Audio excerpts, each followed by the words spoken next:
Rosa had cleaned adobe homes in Taos for 15 years. She told me later she had never heard anything like it. A child singing a lullaby behind a wall that was not supposed to exist, so faint you would miss it if the wind was blowing through the cottonwood outside. "Señor Mora," she whispered into the phone. "Someone is behind that wall. Someone small. And she is singing your wife's song." My daughter-in-law Renee had sworn that area was sealed off. Old kiln room. Cracked foundation.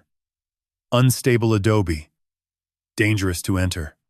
But cracked foundations do not sing. Unstable walls do not hum lullabies in Spanish. And 3-year-old secrets do not stay buried in the desert forever. I am deeply grateful you are here with me right now. Before we continue, I need to ask you something. Have you ever trusted someone so completely that you stopped reading what was right in front of your hands? Drop a comment below and tell me where you are watching from. It helps me know I am not shaping this story into empty air. One important note. Parts of this narrative have been adjusted for clarity and emotional impact. Any similarities to actual individuals or locations are coincidental. But the lessons here are worth every second of your time. That Wednesday morning had started the way every Wednesday started since I retired. Quiet. The kind of silence that settles over a house when only one person breathes inside it. I stood in the kitchen of our home on Camino de la Luz in Taos, New Mexico.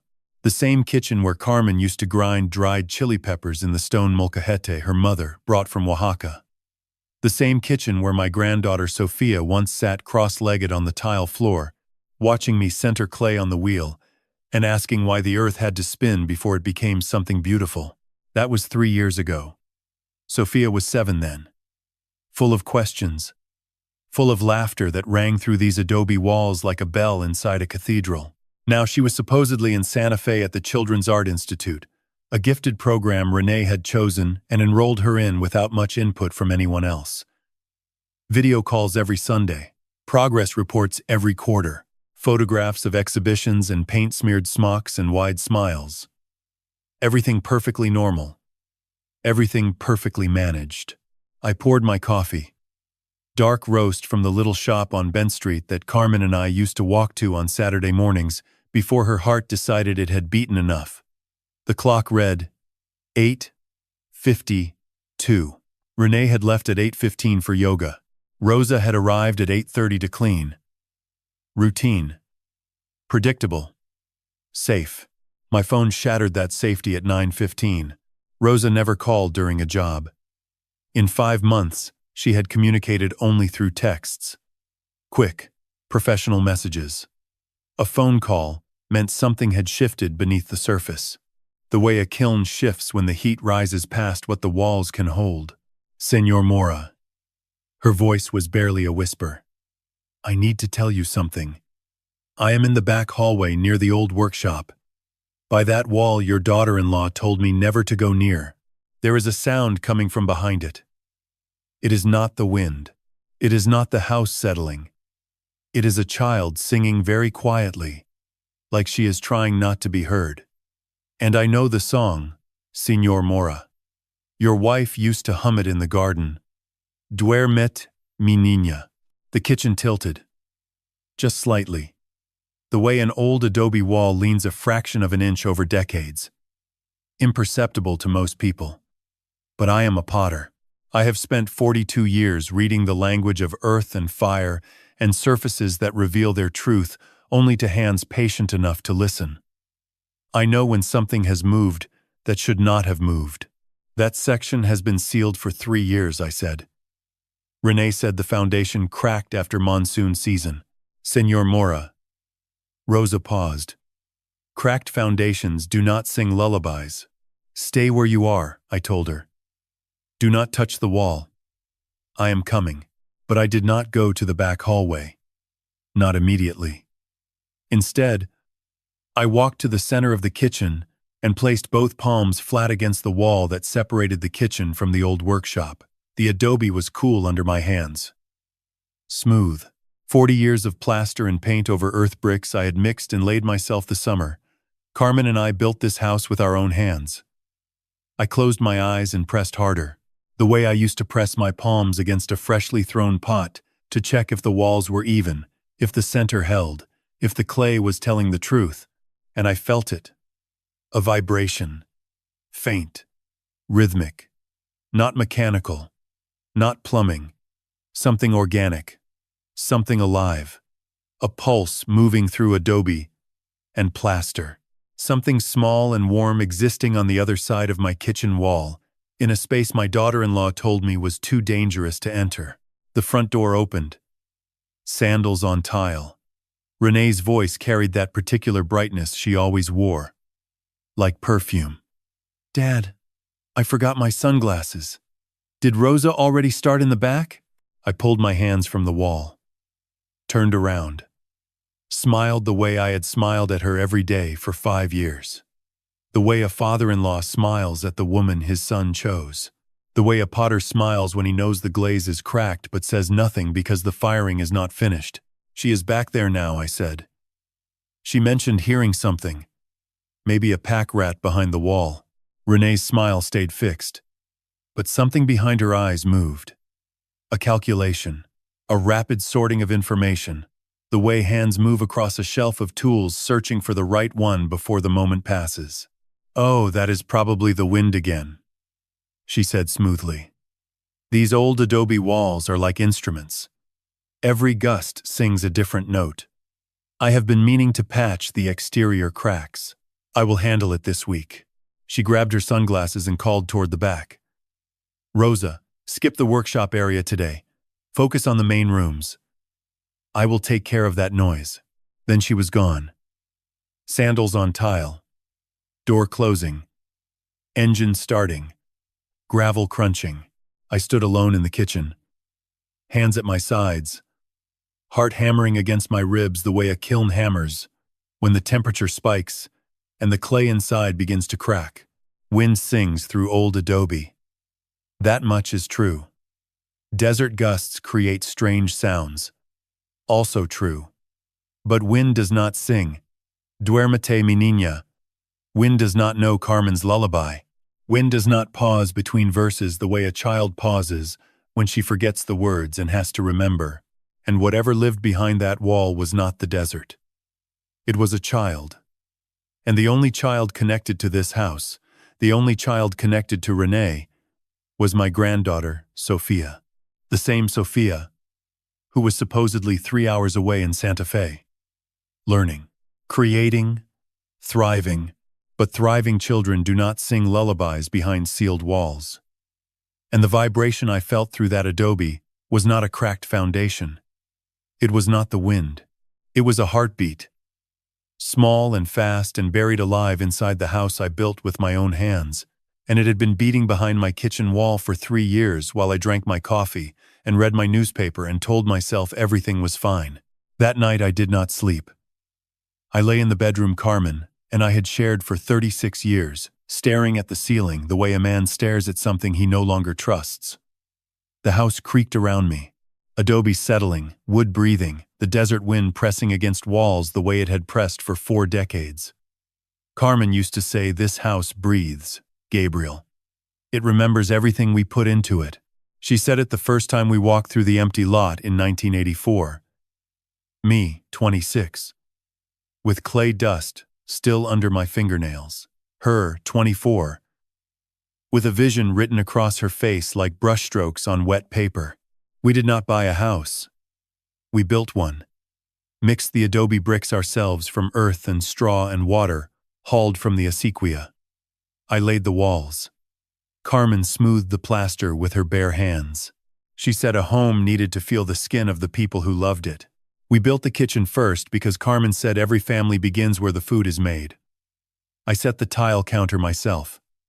Hung the shelves from vigas I cut from pine logs above Taos Pueblo. Carmen filled those shelves with her mother's molcajete, jars of dried oregano. Ceramic saints she painted herself during winter evenings while I turned bowls on the wheel next door. The workshop came second. My space. A kickwheel Carmen found at an estate sale in Española and a small gas kiln I built from firebrick. For 20 years I shaped clay in that room while Carmen painted tiles in the studio above. The kiln room behind the workshop was added in '96. Carmen wanted a dedicated firing space where the heat would not warp her canvases. I framed it myself. Adobe walls 18 inches thick. A ventilation chimney I designed to draw fumes through the roof. A wide window facing west so I could watch the Sangre de Cristo mountains turn pink while the kiln cooled overnight. When Sophia was born, Carmen converted that kiln room into something gentler. She moved the small kiln to the corner, hung a mobile of clay birds she had shaped and fired and painted by hand, and set a crib beneath the window where afternoon light fell golden across the floor. Sophia slept there every weekend for 4 years. I could hear her babbling through the workshop wall while I wedged clay. Little feet padding across tiles I had laid with my own hands. Abuelo, why is clay cold before it goes in the fire? Because it is waiting, mija. The fire does not destroy. The fire reveals. She asked that when she was 5. Standing in my workshop holding a lump of wet earth in both hands, squeezing it with the same expression Carmen wore when beginning a painting. Serious. Reverent. As if the clay deserved her full attention. Carmen laughed from the doorway. She has your hands, Gabriel. God help her. I told Sophia the story of the sparrow that night. Carmen's story. A little bird that fell from its nest and could not fly. But the sparrow watched the wind, studied how it moved, and one morning opened its wings and let the current carry it higher than any bird that had never fallen. Sophia asked for that story every night, and every night I told it. Sitting on the edge of her bed in the kiln room, my granddaughter falling asleep holding a brown teddy bear Carmen had given her on her 4th birthday. The last birthday Carmen was alive for. Cuida a nuestra familia. Gabriel. Take care of our family. Carmen said those words near the end. Hospice bed in our living room. November. Her hand in mine felt like paper dried too thin. All of them. Promise me. I promised. The way husbands promise dying wives. With everything I had. She passed on a Thursday. Marco flew in from Denver. Renee handled the arrangements with a precision that seemed compassionate at the time. She chose the flowers, wrote the obituary, stood beside me at the cemetery above Taos and held my arm. We will get through this together, Dad. 6 months later, Renee moved in. She said living alone was not good for me. She said Sophia could benefit from time with her grandfather. For 14 months it was beautiful. Sophia running through the kitchen the way Carmen once had. Abuelo. Tell me the bird story again. Then one morning Renee sat me down at the kitchen table. Her face serious. Her hands folded the way people fold them when they have rehearsed what they are about to say. Dad, I found an incredible opportunity for Sophia. The Children's Art Institute in Santa Fe. Top visual arts program in the state. They only take 15 students per year. Sophia tested. Gifted. I did not know Sophia had been tested. Renee smiled. I wanted to surprise everyone. Marco is thrilled. Santa Fe is 3 hours away, I said. They have video calls every week. It will be like she never left. I wanted to argue. Sophia was only 7. But Renee had brochures and testimonials and answers for every question before I asked it. And Marco agreed. My son, who trusted his wife, the way I once trusted Carmen. Completely. Without question. So Sophia left. Or that is what I believed. Renee drove her on a Sunday in March. I stood on the porch watching the car disappear down the gravel drive. Sophia's face pressed against the rear window, her hand waving, her mouth forming words I could not hear through the glass. 3 years ago. 1,095 days. 156 Sunday video calls, where I smiled at a screen and said, I love you, mija. 156 Sundays of loving my granddaughter through glass and pixels, never touching her hand, never smelling the desert dust in her hair, never feeling her arms around my neck. 3 years of trusting the image was real because Renee said it was, because she was family. because Carmen's voice in my memory kept whispering family means trust. But lying in that bed, one hand still tingling from what I felt through the kitchen wall, I understood something terrible. Trust is not a feeling. Trust is a choice. And I had been choosing blindly, choosing comfort over curiosity, choosing Renee's smooth explanations over the questions living in my gut, choosing to believe my granddaughter was thriving in Santa Fe because the alternative was too monstrous to hold. Carmen would have seen it. She read people the way I read. Clay. By touch. By instinct. By the invisible textures beneath the surface. But Carmen was gone. And I was just a potter. Good with my hands.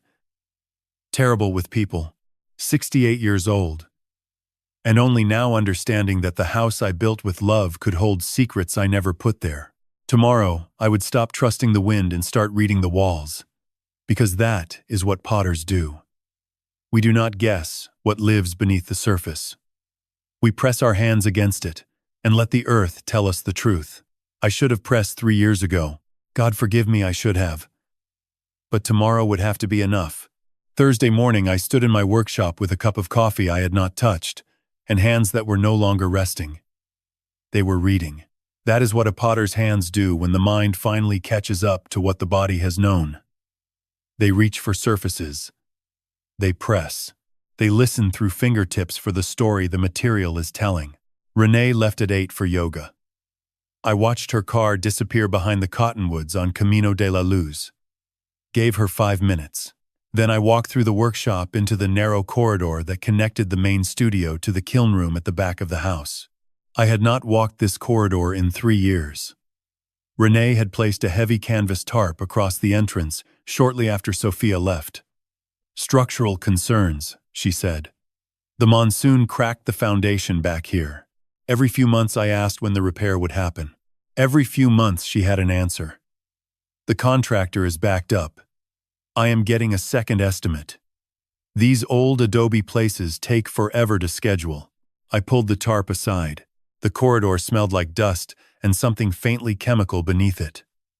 Cleaning solution. The kind you use when you want a space to smell like nothing instead of something. I moved slowly, running my right hand along the wall the way I run my hand along the inside of a freshly thrown vessel, feeling for thickness, for balance, for the places where weakness hides. The original adobe was familiar under my palm. 40 years of slow aging. Micro cracks I could read like a map. Every fissure told a story of seasons, of freeze and thaw. I knew this wall. I had built this wall. Then my fingers crossed a seam. I stopped. Pressed harder. The plaster on the left was old, rough, yellowed with decades of wood smoke and cooking oils that migrate through adobe the way water migrates through unglazed clay. But the plaster on the right was smooth. Whiter. The kind of finish you get from a fresh application. Close in color, but wrong in texture. The way a student's glaze looks next to a master's. Similar from a distance. Obvious up close to anyone who has spent a lifetime touching surfaces. Someone had added a wall here. New adobe extending the corridor and narrowing it by 18 inches. I pressed both palms against it. The density was different. Lighter. The straw content higher. Mixed quickly by someone who understood the recipe, but not the proportions that decades of practice teach you. Adequate. Functional. But not mine. I followed the new wall to the end. Where the old kiln room door used to stand, I found something that stopped my breath. The doorway was gone. Sealed with poured concrete, smooth and gray, and utterly foreign against surrounding adobe. Like finding a steel bone inside a clay figure, the materials did not speak to each other. The concrete had been forced into a space designed for wood and earth and fire. Above the sealed doorway, a ventilation duct ran through the wall into the ceiling. Galvanized steel, 4 inches in diameter. New. Not part of any design I had ever drawn for this house. Someone had punched through 18 inches of adobe to run an air supply into a room that was supposed to be empty. I moved further along the corridor, past the sealed doorway, around a corner that had not existed 3 years ago. And there, at the end of a short passage created by the new wall, I found the door. Not an adobe arch, not a wooden frame. Steel, industrial gray, mounted in a steel frame, bolted into the adobe with expansion anchors, a deadbolt lock on the outside, and beside the handle, an electronic keypad with a tiny red LED glowing in the dim corridor, the kind of keypad you see on storage facilities, on evidence rooms, on places designed to keep things locked inside. This door did not belong in a house made of earth. It belonged in a warehouse, a vault, a place where someone stored things they did not want found. I placed my palm flat against the steel. Cold. Not the cool of adobe that absorbs the desert night and releases it slowly through the day. Cold. The way metal is cold. Indifferent. Unyielding. A material that does not breathe. Does not settle. Does not remember the hands that touched it. I held my breath and listened. 10 seconds. 20.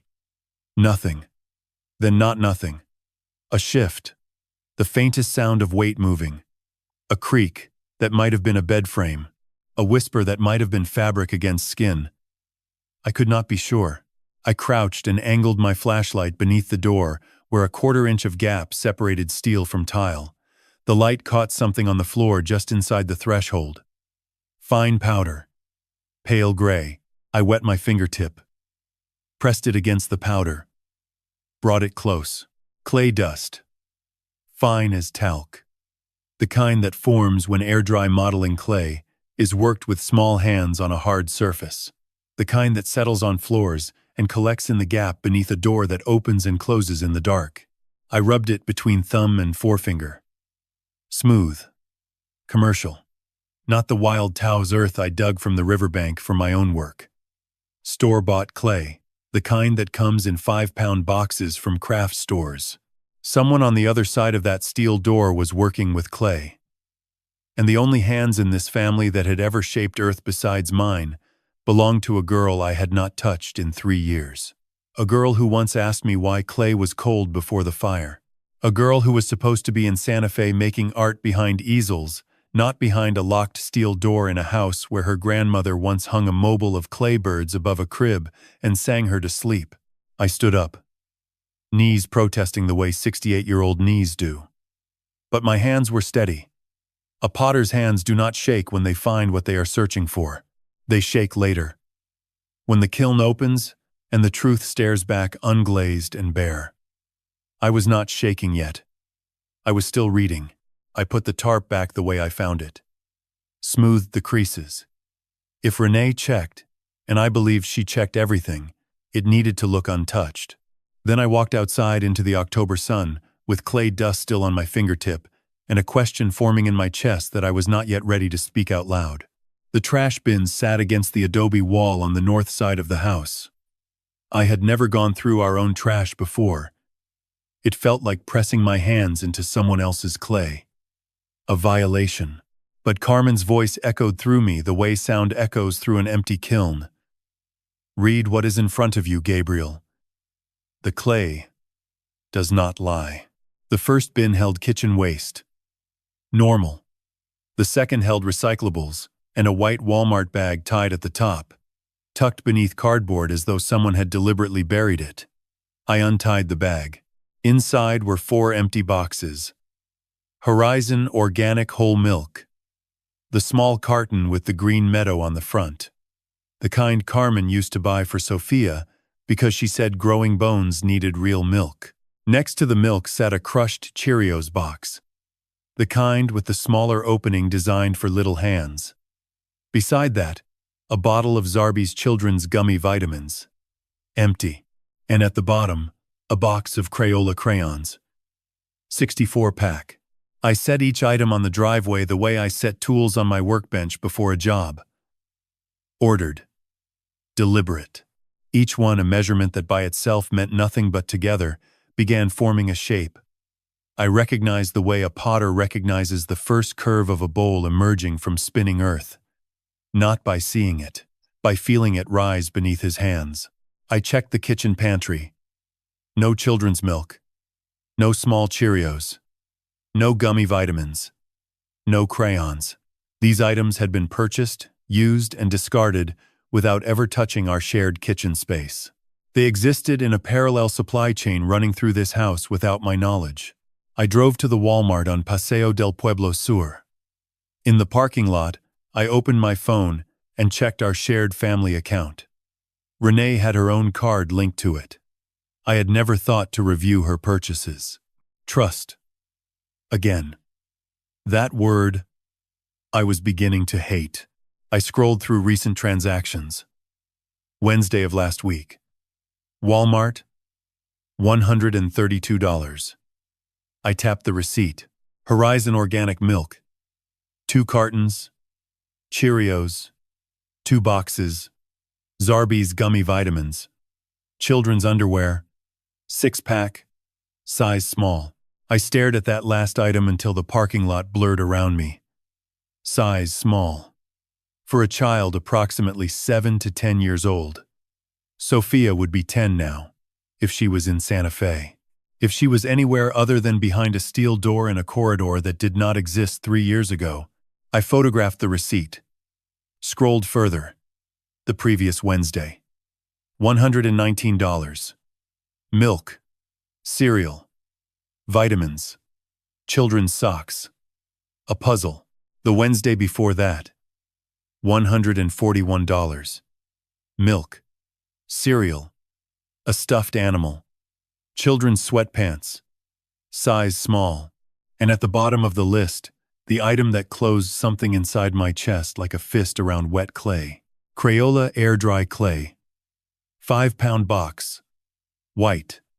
$12.97. Modeling clay. The same fine powder I had found beneath the steel door 30 minutes earlier. Purchased here, carried home, delivered to a room I was told held nothing but a cracked foundation, and worked by hands that should have been painting at easels in Santa Fe. I scrolled back further. Week after week. The same items rotating with mechanical regularity. Milk, cereal, vitamins, crayons, coloring books, underwear, small clothes. Sometimes a puzzle, sometimes clay. Every Wednesday for months. Small purchases blending into the noise of household spending. Invisible unless you were looking. The way a hairline crack in a glaze is invisible until you hold the piece up to the light and turn it slowly and see the fracture running from rim to base. I had never held this up to the light. I had never turned it. I had never looked. The pattern went back 9 months. 9 months of weekly purchases, totaling thousands of dollars. 9 months of children's milk and vitamins and clothing, bought and delivered to a room that officially did not contain a child. I sat in my truck with the engine off and the sun heating the windshield. Around me, people loaded groceries into cars. A woman pushed a cart with a toddler in the seat, the child's legs swinging, laughing at something wonderful. Normal life. Ordinary Thursday. And I was sitting in my truck discovering that my daughter-in-law had been feeding and clothing a child inside my own home for at least 9 months. Feeding her behind a steel door, dressing her in size small underwear purchased every 2 weeks, keeping her alive with gummy vitamins and organic milk, and 5 pounds of modeling clay that appeared on a receipt between coloring books and sweatpants like the most ordinary thing in the world. I photographed every receipt I could find. 17 weeks. Then I pressed both palms against my eyes, the way I press my palms against a vessel fresh from the kiln, feeling for cracks, feeling for the moment the surface gives way and reveals what the fire has done inside. My hands did not shake. Not yet. A potter does not tremble when he reads the clay. He trembles when he understands what it has become. And I was still reading. Still pressing my hands against surfaces only beginning to reveal the shape of what lived beneath. But the shape was forming, and it looked like a child. 10 years old. Size small, living on organic milk and gummy vitamins and 5 pounds of white clay delivered every other Wednesday to a locked room in a house built from earth and love and a promise I was only now beginning to keep. That night I did not go to bed. I lay on top of the covers fully dressed, boots off, lights off, the house dark around me, like the inside of an unlit kiln, waiting. Renee's bedroom door closed at 10:20. Water running. A drawer. The mattress receiving her weight. Then, silence. I lay still, counting minutes the way I count the hours of a firing cycle. Patient. Measured. Knowing that what happens in the dark matters more than what is visible in the light. At 1:33 in the morning, Renee's door opened. Footsteps in the hallway. Not toward the bathroom, which was left. Toward the back of the house. Right. Soft. Deliberate. The footsteps of a person who has practiced moving through darkness without sound. The back door opened with the creak I knew, as well as my own voice. Old pine frame. Hung in '85. It creaked in October. Stuck in July. I never needed to see it to know it was opening. Then footsteps on the exterior staircase. The adobe steps I built along the back wall 39 years ago. 8 steps up to the landing where the steel door waited. I knew those stairs the way a pianist knows keys. Each one had a voice. Step 2 groaned when you put weight in the center. I heard the groan through the wall. Step 5 was silent if you walked close to the wall where mortar bonded tightest. No sound on 5. She knew this. Step 8 creaked. No matter where you placed your foot. A flaw I never repaired, because Carmen said she liked it. She said it told her someone was coming home. Step 8 spoke. Then the electronic tones of the keypad. 5 beeps. A code entered, with the speed of someone who has typed it 1,000 times. The deadbolt turning. Steel against steel. The door opening. A shift in air pressure I could feel from the bedroom, the way you feel a kiln door opening from across the workshop. Warmth escaping from a sealed space. Then silence. 24 minutes of it. I counted every second. 24 minutes of my daughter-in-law inside a room she told me was too dangerous to enter. 24 minutes behind a steel door at 1:33 in the morning. Then the door again. The deadbolt. Step 8. Step 5 silent. Step 2. The back door. The hallway. Her bedroom. Click. I reached to the nightstand and pulled out my notebook. The one Carmen gave me on our 30th anniversary. Leather cover soft from years of handling. Graph paper inside. Carmen had inscribed the first page. Para mi alfarero. Tu trabajo es tu oración. For my potter. Your work is your prayer. I opened to a blank page. Wrote the date. Below it, I listed what I knew. 1. New adobe wall behind the workshop. Recent. Not my construction. 2. Kiln room sealed with concrete. Steel door. Electronic lock. Exterior deadbolt. Ventilation duct installed through the wall. 3. 17 weeks of children's groceries purchased and disposed of in buried bags. Milk, cereal, vitamins, crayons, modeling clay. 4. Clay dust beneath the steel door, commercial air-dry clay. No one in this household currently works with clay. 5. Renee climbed the exterior staircase at 1:33 this morning, entered using a 5-digit code, remained 24 minutes, returned to bed. 5 measurements. All converging toward a shape that was nearly complete, nearly solid enough to hold. If I were willing to close my fingers around it and accept what it was, I set the notebook down, closed my eyes, and at 2:58, I heard it, not through the back wall this time, through the ceiling, through layers of adobe and plaster and timber that separated my bedroom from the world above. A sound so small, it could have been imagination, could have been whined through a crack, could have been the house remembering Carmen. But it was not wind. And it was not memory.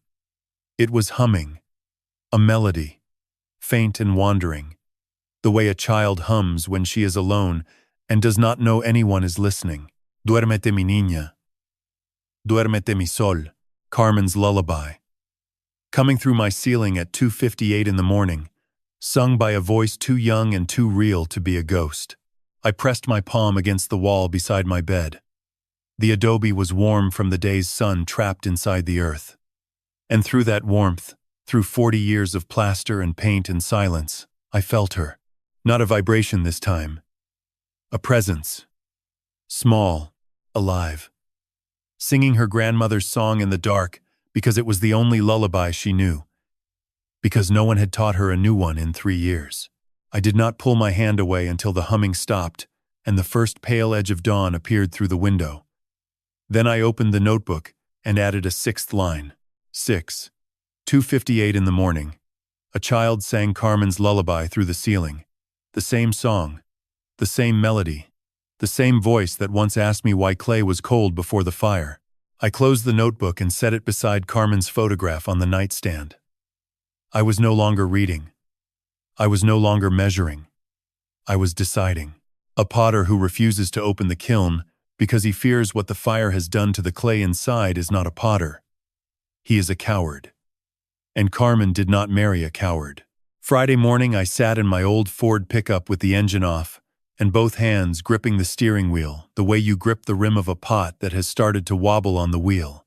The truck smelled like clay dust and pine shavings. I needed that grounding, because what I was about to do would either confirm the worst suspicion of my life or prove me a paranoid old man who had lost his grip on what was real. I searched Santa Fe Children's Art Institute on my phone. The website appeared immediately. Warm colors. Photographs of children at easels. A mission statement about nurturing creative talent. It looked real.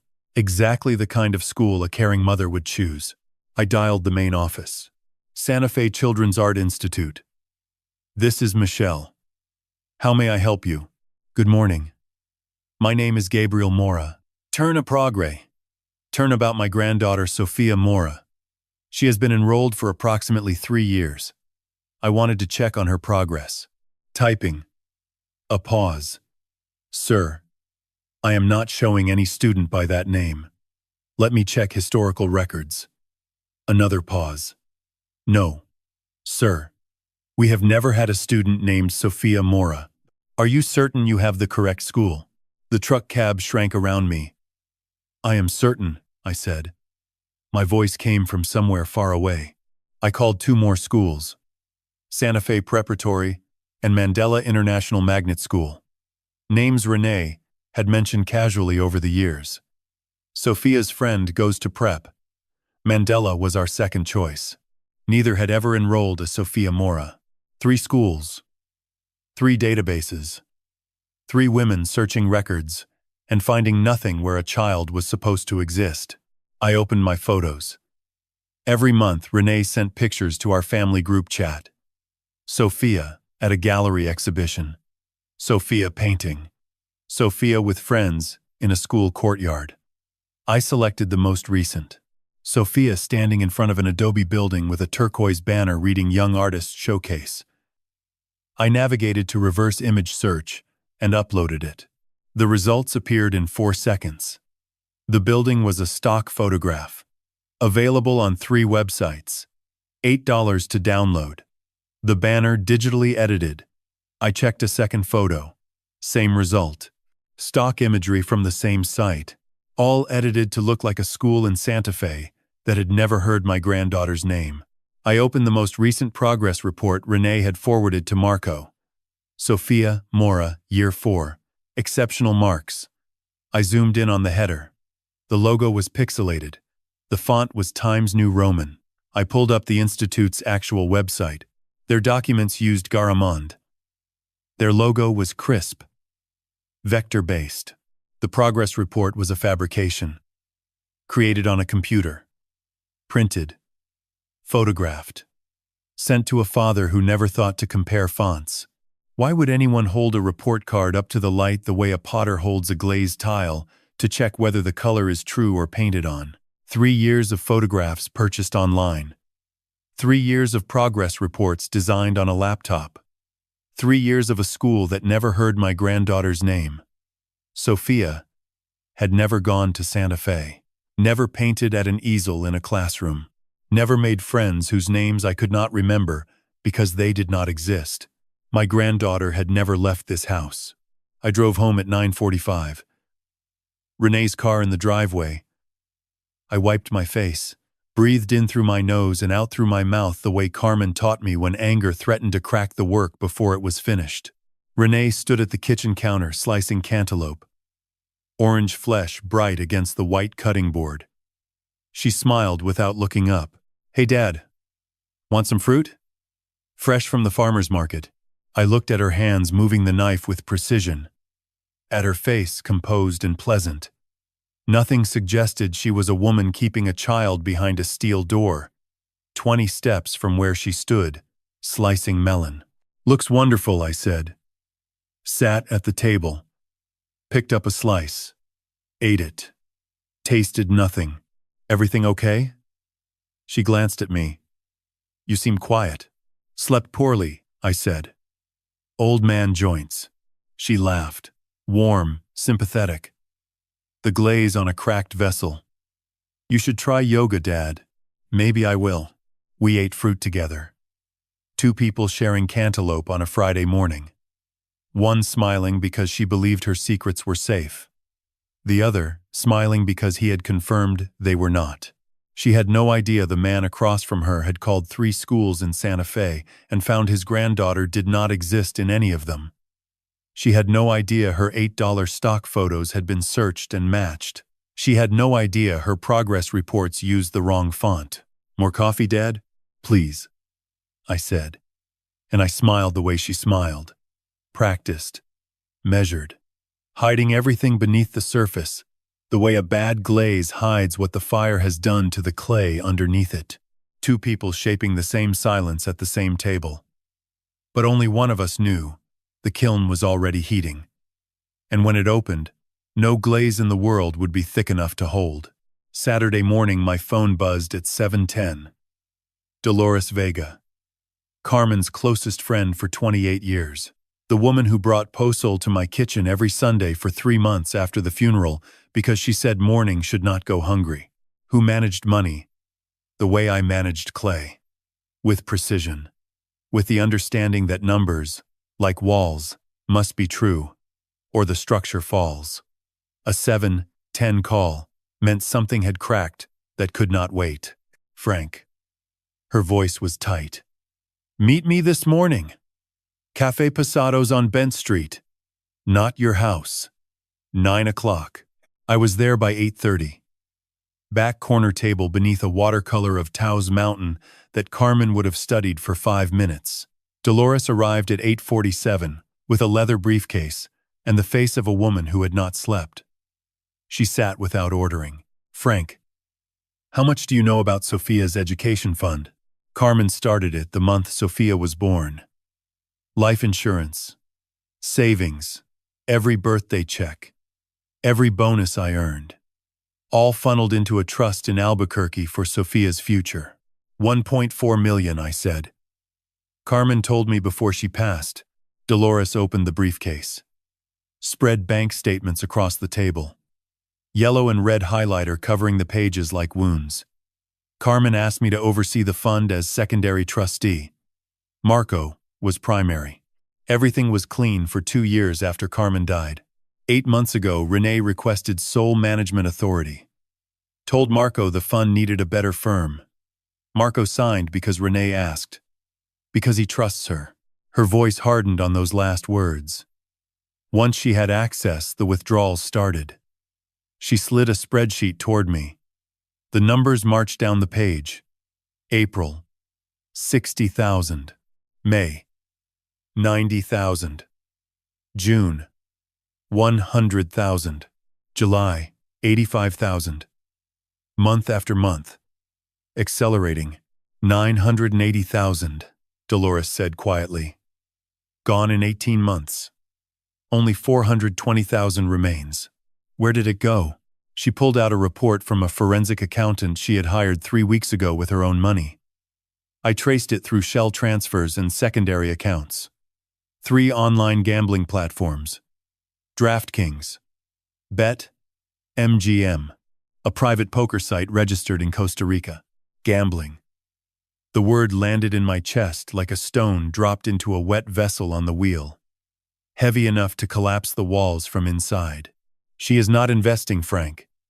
She is not spending on education. She lost over $600,000 on those platforms.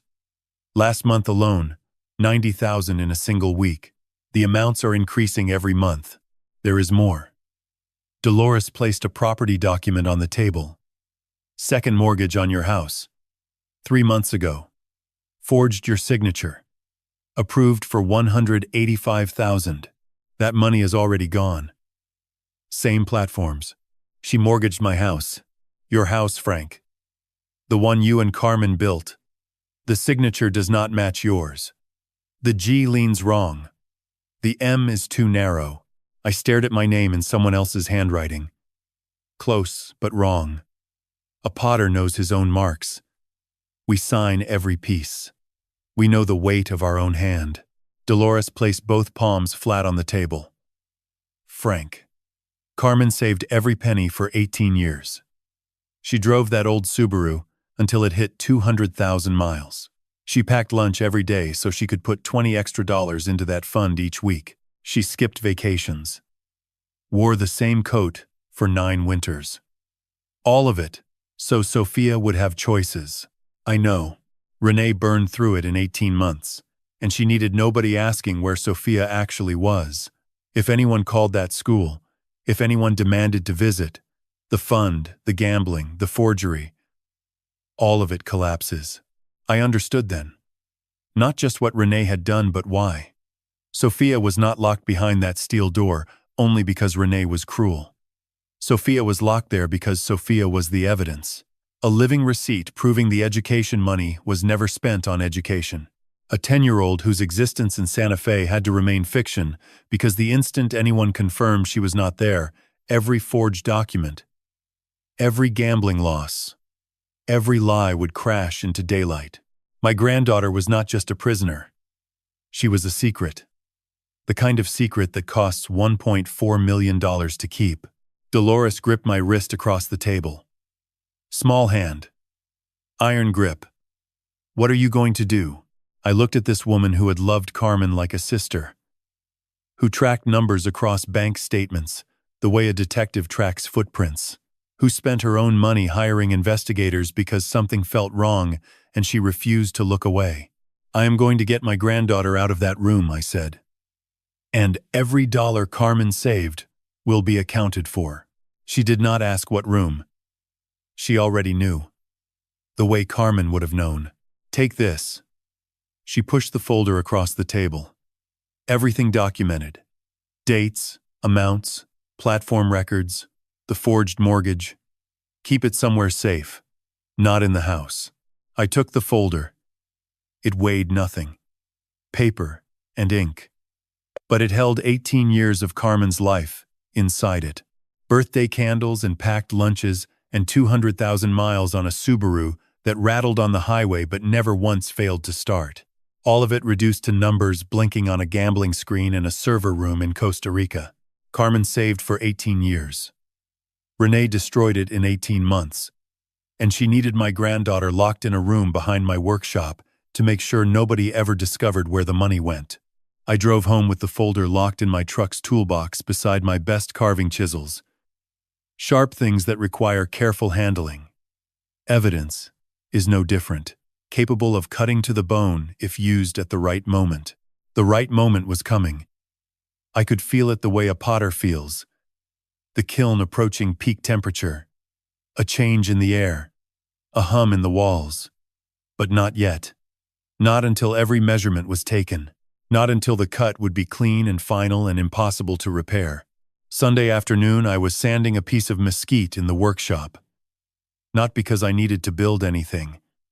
Because my hands needed work, while my mind turned over everything I had gathered in 5 days. The receipts, the phone calls, Dolores's folder locked in the toolbox, evidence stacking like clay, waiting to be wedged before a long session at the wheel. The knock came at the workshop side door. 3 solid raps. Not Renee's rhythm. She knocked quick and light, 2 taps. More announcement than request. This was knuckles on wood. Heavy. Deliberate. The knock of a man carrying something he did not want to carry. Tomas Herrera stood on the other side. 69. Retired Taos County Fire Department after 31 years. My neighbor for 12 of those years. Solid man. Quiet man. The kind who watches for smoke even after he stops fighting fire. His face was gray. Not sick gray. Troubled gray. The color of a man who has swallowed something sharp and can no longer keep it down. Frank, can I come in? There is something you need to see. I led him to the workbench. He set his tablet down and opened it. His jaw tight. My security camera covers my driveway and part of your back courtyard, specifically the area where your exterior staircase goes up to the second level. I have had the camera 2 years. Never thought much about what it picked up from your side until about 7 months ago, when I noticed a pattern. He tapped the screen. Night vision. Green-gray image. The frame showed the adobe staircase. 8 steps up to the landing and the steel door I had found 3 days ago. This is from last Tuesday, he said. 2:12 in the morning. He pressed play. A figure appeared at the bottom of the stairs. Renee. Unmistakable, even in night vision. She carried a tray, covered with a cloth, climbed quickly, weight shifting to the quiet side of each step the way I had heard her do from my bedroom. A pause at the top. The glow of the keypad. The door opening. She slipped inside. Door closed. Tomas fast-forwarded. 23 minutes. The door opened. Renee emerged without the tray. She descended and disappeared from the frame. Every night, Frank. He swiped through file after file. Different dates. Same pattern. Sometimes twice a night. Always between 11 and 3 in the morning. Always carrying something up. Food. Plastic bags. What looks like laundry. She comes back down with trash bags. Small ones. Like bathroom waste. He paused. His finger hovered over one file. He looked at me with something close to pain in his eyes. This one is from October 14th. 2:41 in the morning, October 14th. Sophia's birthday. She would have turned 10. He pressed play. Renee appeared at the bottom of the stairs carrying something different. Not a tray. A small round shape. White frosting visible. Even in the green-gray image. On top, the faint glow of candles. Small flames flickering against the desert dark. She climbed carefully, slowly. One hand cupping the flames to protect them from the night breeze that always blows through the courtyard after midnight. At the top, she paused. Entered the code. Opened the door. The candlelight flickered and disappeared inside. She baked a birthday cake, I said. My voice did not sound like mine. It sounded like it belonged to someone watching this happen from across a great distance. Tomas nodded. At 2:41 in the morning. Carried it up those stairs, with the candles lit. The workshop smelled like mesquite and machine oil and the dry dust of the desert floor. Normal smells. Safe smells. But nothing was normal. My daughter-in-law had carried a birthday cake up adobe stairs in the middle of the night to a room she told everyone held a cracked foundation. A room holding a child who was supposed to be in Santa Fe. 3 birthdays. I whispered. She turned 8, 9, and 10 in that room. Tomas set the tablet down on the bench. One more thing, Frank. September 3rd, 3:18 in the morning. He pressed play. The staircase was empty, but the small window beside the landing was visible in the frame. For 10 seconds, nothing moved. Then movement behind the glass. Quick. Small. A child's silhouette. Hands flat against the window. Face pressed close. Looking out at the night sky, at the stars, at the courtyard below where a cottonwood tree stood in the moonlight. Then gone. Pulled back. Barely 2 seconds of visibility. as if someone called her away from the window, or as if the child knew she was not supposed to be seen. I gripped the edge of the workbench. My knuckles went white against the wood. "I saw that live on my phone," Tomas said. 3 in the morning. He exhaled hard through his nose. "I almost called you right then. Almost called the police. But I talked myself out of it. Told myself it was a shadow. A curtain catching the moonlight. I wanted it to be nothing, Frank. Because the alternative was something I did not know how to hold." "Why now?" I asked. "Because Wednesday I saw Rosa leaving your house looking frightened. Thursday your workshop lights stayed on past midnight. I put it together. You were already looking." He met my eyes. "I should have come 7 months ago.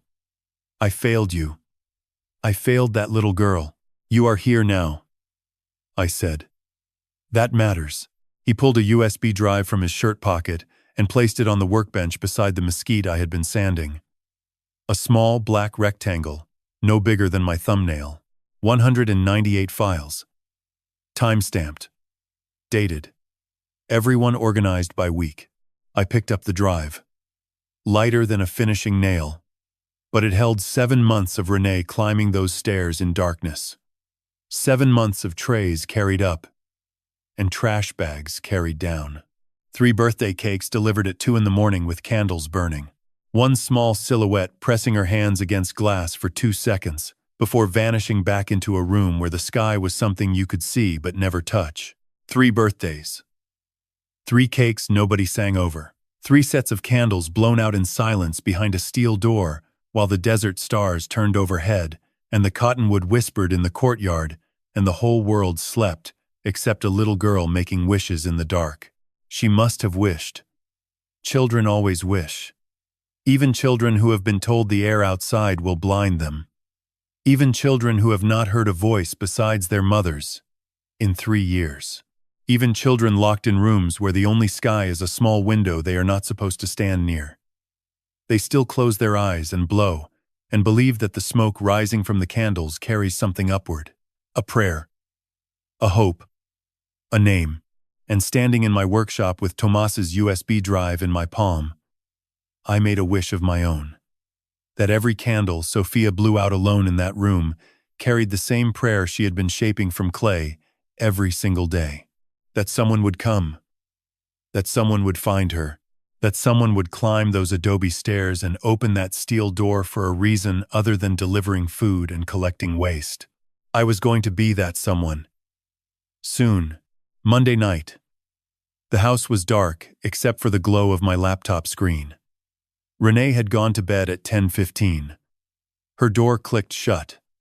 The house settled into silence.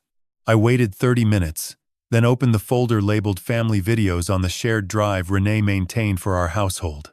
3 years of Sunday video calls, neatly organized by date. Renee always recorded them. For memories, she said. So Sophia can look back someday and see how much we loved her even from far away. At the time it seemed thoughtful. Now it seemed like evidence she never expected anyone to examine closely. I opened the most recent call. 3 weeks ago. The screen filled with a girl's face.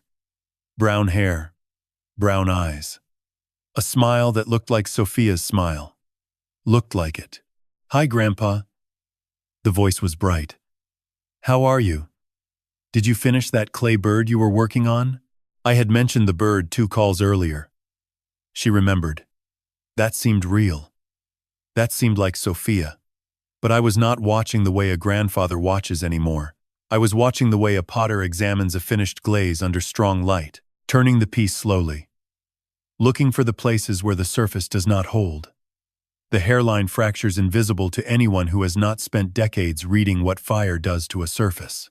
I played the video again. This time I watched only her eyes. They moved. They blinked. They tracked, left and right, as if following thought.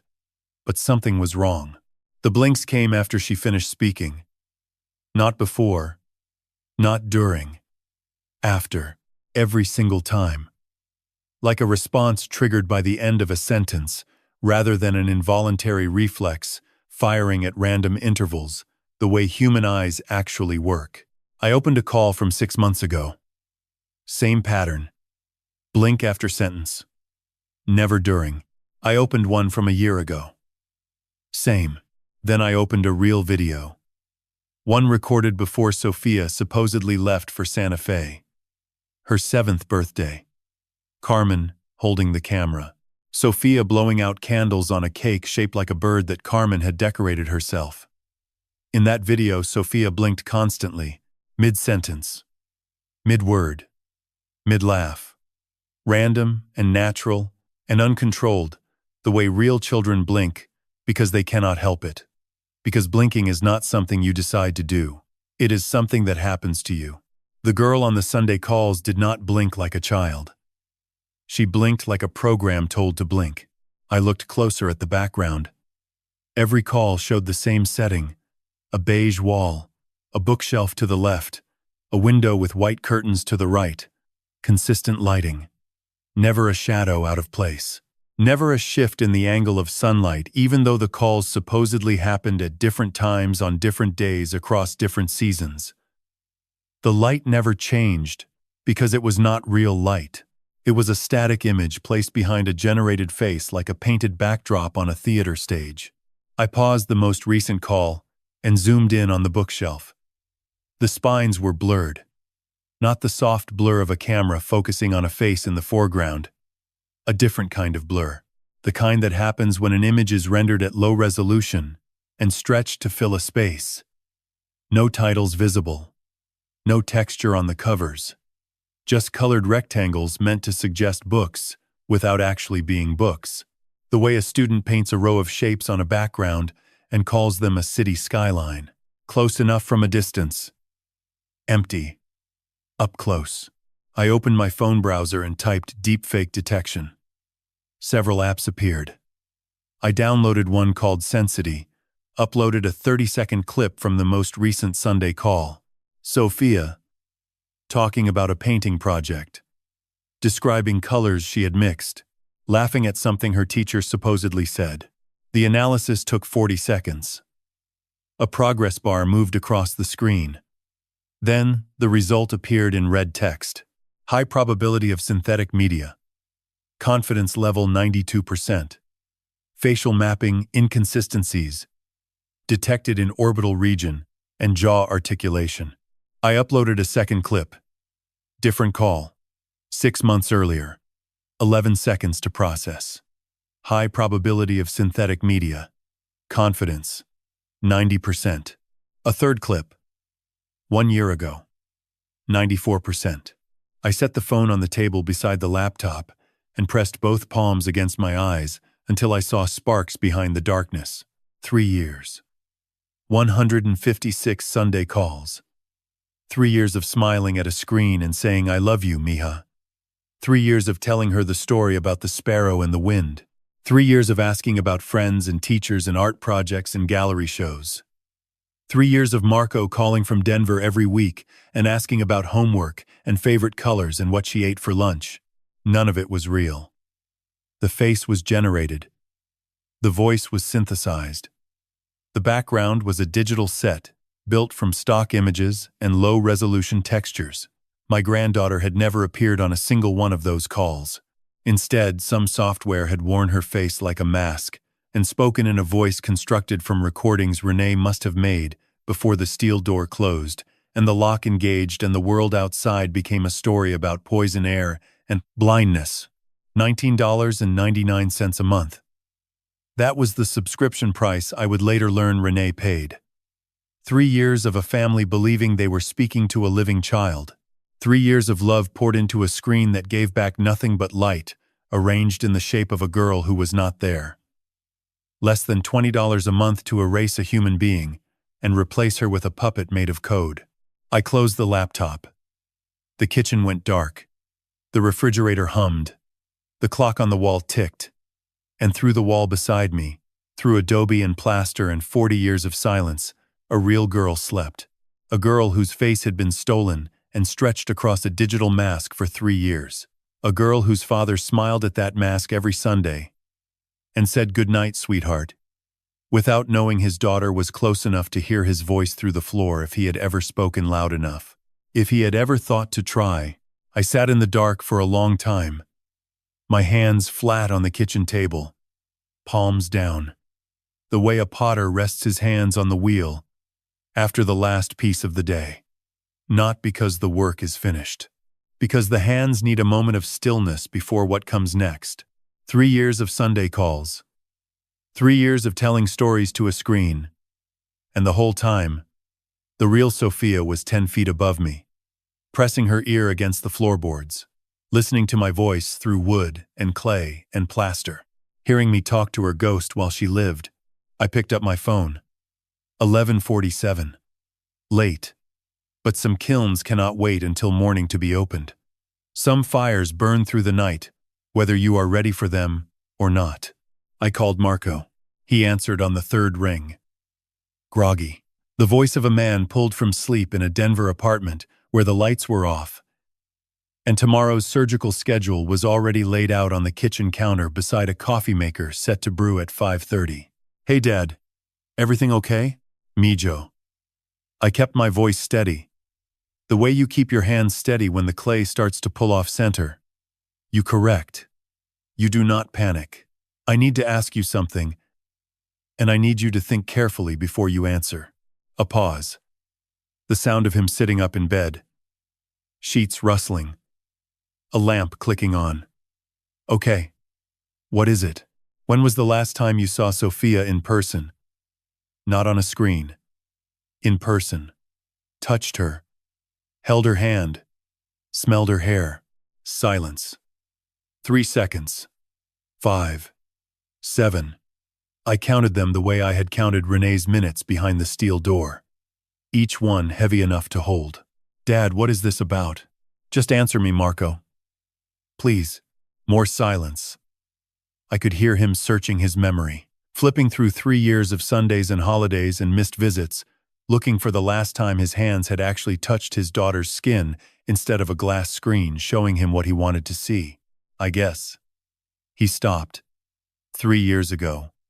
When Renee drove her to Santa Fe. I was going to visit at Christmas that first year, but Renee said the school discouraged family visits during the adjustment period. Then the second year I planned to go for her birthday, but shifts at the hospital kept getting in the way. And Renee said Sophia was doing so well she did not want to disrupt her routine. And then I kept planning, and something always came up, and Renee always had a reason, and His voice trailed off into something thin and hollow. The sound of a man hearing his own excuses out loud for the first time, and recognizing them for what they were. Dad, why are you asking me this? I closed my eyes. When is your next planned visit? This Christmas. Renee finally said the school changed their visitor policy. I booked a flight to Santa Fe for December 22nd. December 22nd. 7 weeks from now. Just enough time for Renee to construct another layer of fiction. A fake visit to a fake school. A digital face waiting on the other end with a programmed smile and eyes that blinked on schedule. Mijo, I said carefully. I need you to trust me right now. Something is very wrong. I cannot explain everything tonight, but I need you to understand that I am handling it. Do not say anything to Renee. Do not change your routine. Do not call her. Can you do that for me, Dad? You are scaring me. I know, son. I know I am. Trust me. The way you trusted your mother. Silence on the line. I could hear Denver through the phone. A siren. Somewhere distant. The hum of a building that never fully sleeps. Then quietly. The way a man speaks when he is choosing to step off solid ground because someone he loves is asking him to jump. Okay, Dad. I trust you. I ended the call and sat in the dark kitchen with the phone still warm against my ear. Above me, the wall held its silence. But not for much longer. Not after tonight. I dialed one more number. Detective Ana Ruiz. Dolores had given me her card 2 days ago. Special Victims Unit. Taos County. A woman who had spent 15 years understanding what locked doors meant when children were on the other side of them. She answered on the second ring despite the hour. Her voice was alert, not the voice of someone woken from sleep. The voice of someone accustomed to phone calls that arrive after midnight carrying weight that cannot wait for daylight. Detective Ruiz, this is Gabriel Mora. Dolores Vega gave me your name. I have evidence that a child is being held against her will in my home. My granddaughter. She has been locked in a room behind my workshop for approximately 3 years. I also have evidence of financial fraud, forged documents, and video manipulation that I believe your forensic team will need to verify. A pause. 2 seconds. The sound of a pen being picked up. A chair adjusting. Then her voice, calm and direct, and carrying the steady authority of a woman who knew exactly how to hold what I was handing her. Tell me everything, Mr. Mora. Start from the beginning. Do not leave anything out. So I told her. Every piece. Every measurement. The singing behind the wall. The new adobe construction. The steel door with its keypad and deadbolt. The clay dust beneath the threshold. 17 weeks of children's groceries on receipts from Walmart. Renee climbing the staircase at 1:33 in the morning and staying 24 minutes. 3 schools in Santa Fe that had never heard Sophia's name. Stock photographs sold for $8 and progress reports printed in the wrong font. Dolores's folder documenting $980,000 lost to gambling platforms and a forged mortgage bleeding another $185,000 from the house. Carmen and I built with our bare hands. Tomaz's USB drive holding 198 time-stamped video files, including a birthday cake, carried up adobe stairs at 2:41 in the morning with candles lit, and a deepfake detection app returning 92% confidence that 3 years of Sunday video calls were synthetic media generated from old recordings of a girl who had never left the building where the recordings were made. I told her all of it. The way I would describe a complex glaze recipe to another potter. Every ingredient measured. Every temperature noted. Every step documented in the order it occurred, so the person listening could reconstruct the entire firing from start to finish, without guessing. When I finished, Ruiz was quiet for 4 seconds. Then she said 2 sentences. We are coming, Mr. Mora. 7 a.m. tomorrow. I will have the warrant signed by 6. I set the phone down on the kitchen table. The screen dimmed, then went dark. The kitchen returned to shadow. The clock on the wall ticked the way it had ticked every night for 40 years. The refrigerator hummed its low, steady note. And through the wall, through adobe and plaster and silence, Sophia breathed.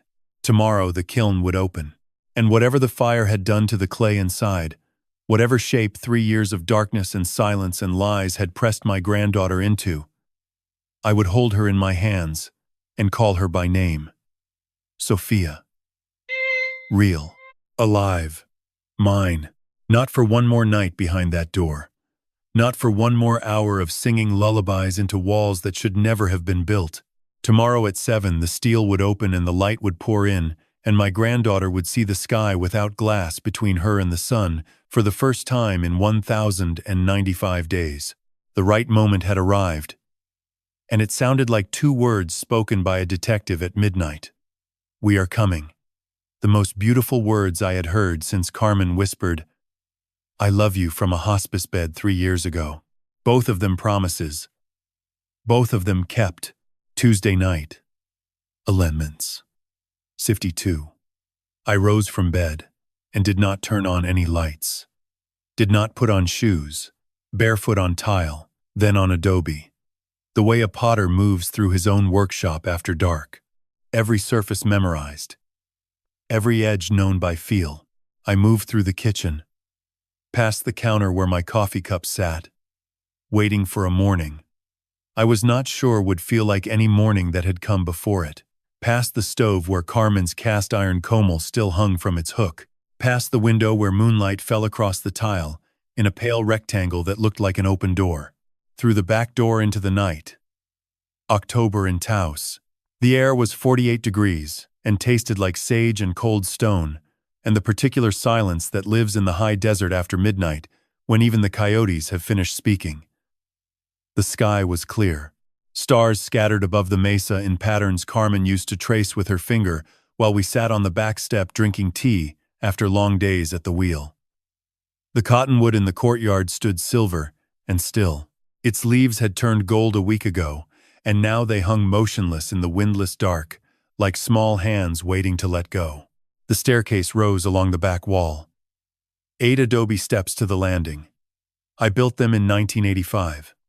I knew them the way I knew the wheel beneath my hands. Every flaw, every voice. I took step 1 on the left side where the mortar held firmest. Silent. Step 2, I pressed close to the wall, avoiding the center where the groan lived. A whisper of sound, nothing more. Step 3. 4. Steady. Step 5 on the outer edge where the adobe was thickest. Quiet. Step 6. 7. Step 8 had no quiet path. It spoke no matter where you placed your weight. Carmen's step.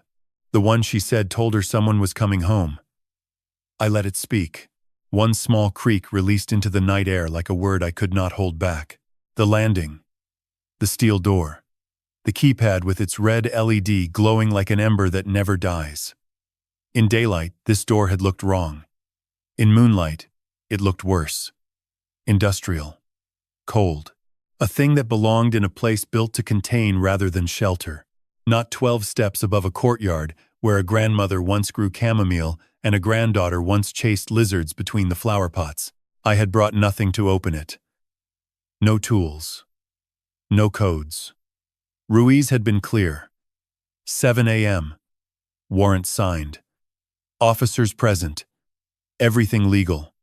Everything documented. Nothing a defense attorney could tear apart in a courtroom. I had not come to break in. I had come to listen. I placed my palm flat against the steel. Cold shot through my skin and into the bones beneath. Not the living cold of adobe that breathes with the seasons. A dead cold. The cold of a material that remembers nothing and forgives nothing and yields to nothing except a key or a code or a battering ram. I pressed my ear against the door. Held my breath.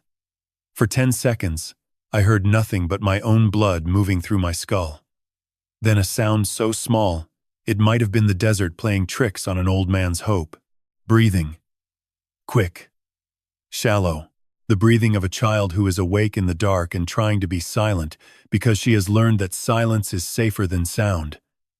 Because someone taught her that her voice was dangerous. That noise would let the poison in through the cracks. My throat closed. My eyes burned. But I kept my voice low, barely above a whisper. Steady. The way you speak to a kiln that is too hot. Gently. Carefully. Knowing that what lives inside is fragile, and the wrong sound could shatter it. I began to sing. Duérmete mi niña. Duérmete mi sol. Carmen's lullaby. The same melody I had sung to Sofia every night for 4 years before the door closed and the song stopped reaching her. My voice was rough. Old. Cracked in the places where 3 years of silence had dried it out. But the notes were right. The melody held. It moved through the steel the way heat moves through a kiln wall. Slowly. But it arrives. It always arrives. The breathing on the other side stopped. Complete silence. 10 seconds that stretched until they lost their shape and became something closer to eternity. I pressed my hand harder against the door, as if I could push through the metal, as if 42 years of shaping earth with these hands had earned them the right to pass through steel the way water passes through clay, the way love is supposed to pass through walls and locks and lies and every barrier a broken person builds to keep the world from seeing what they have done. Then a voice. Small. Thin. A thread pulled to its breaking point. From the other side of the steel, a child continued the song where I had left it. Duérmete pedazo de mi corazón. The same words. The same melody. Sung by a voice I had not heard. Unfiltered by speakers and software in 3 years. A real voice. A human voice. Trembling but true. The voice of my granddaughter singing her grandmother's lullaby back to me through 2 inches of metal at midnight in the New Mexico desert. We sang together. One verse. Two. His voice and hers, finding each other through steel, the way roots find water through stone. Not because the barrier allows it, because the need is greater than what stands between. Then Sophia stopped. A pause. I heard her move closer to the door. A small body, pressing against metal from the other side. Abuelo, I am here. Mia, is the fire gone? Can I come out now? My chest cracked open. Whatever lie Renee had built inside this child's mind, it lived in those 5 words. Is the fire gone? She still believed it. 3 years later. Still believed the world outside was burning. Still believed the door was the only thing keeping the flames from reaching her. There is no fire, sweetheart. There never was. The sky is clear tonight. The stars are out. And tomorrow morning, you are coming out of this room forever. A long pause. I could hear her thinking. 10 years old. 3 years in the dark. Trying to hold what her mother had told her against what her grandfather was telling her now. Trying to decide which voice to trust. Promise. I promise you on Abuela Carmen's name. Silence. Then 2 words. Barely audible through the steel. Okay. Abuelo. I heard her move. The creak of a small bed frame. The sound of a child lying down. A blanket shifting. Then her breathing changed. Slower. Deeper. She was falling asleep. On the other side of a door that should never have existed, my granddaughter was falling asleep because her grandfather had promised her the fire was gone, and she believed him the way children believe the people they love. Completely. Without question, I lowered myself to the landing floor. Sat with my back against the steel door. The cold seeped through my shirt and into my spine. I did not care. I was not leaving this spot until morning. I was not leaving my granddaughter alone for one more night. Through the door I counted her breaths. 100. 200. Each one a confirmation she was alive. Each one a promise that morning was coming. The stars turned slowly above the desert. The cottonwood whispered in a language only the wind understood. And Gabriel Mora sat on an adobe landing he had built 40 years ago, his back against a steel door that should never have existed, and waited for dawn. 7:38. Wednesday morning. 1 week exactly since Rosa's phone call shattered my ordinary Wednesday. Golden light angled through the cottonwood and fell across the courtyard in stripes that looked like the bars of a cage turned on their side and laid flat by the sun. I stood on the front step with coffee I had not tasted. My back ached from a night on adobe. My eyes burned from hours of staring at stars and counting breaths through steel. But my hands were steady. A potter's hands are steadiest when the kiln is finally ready to open. 3 vehicles turned onto Camino de la Luz. 2 unmarked sedans. 1 patrol car. No sirens. No lights. They pulled to the curb with the quiet precision of people who understood that what was about to happen required control, not spectacle. Detective Ana Ruiz emerged from the lead car. Dark hair pulled back. Badge on belt. Beside her, Officer Linda Torres. Behind them, 2 more officers and a woman in a windbreaker with forensics printed across the back. Ruiz walked up the gravel drive. Her eyes took in the house, the courtyard, the staircase rising along the back wall.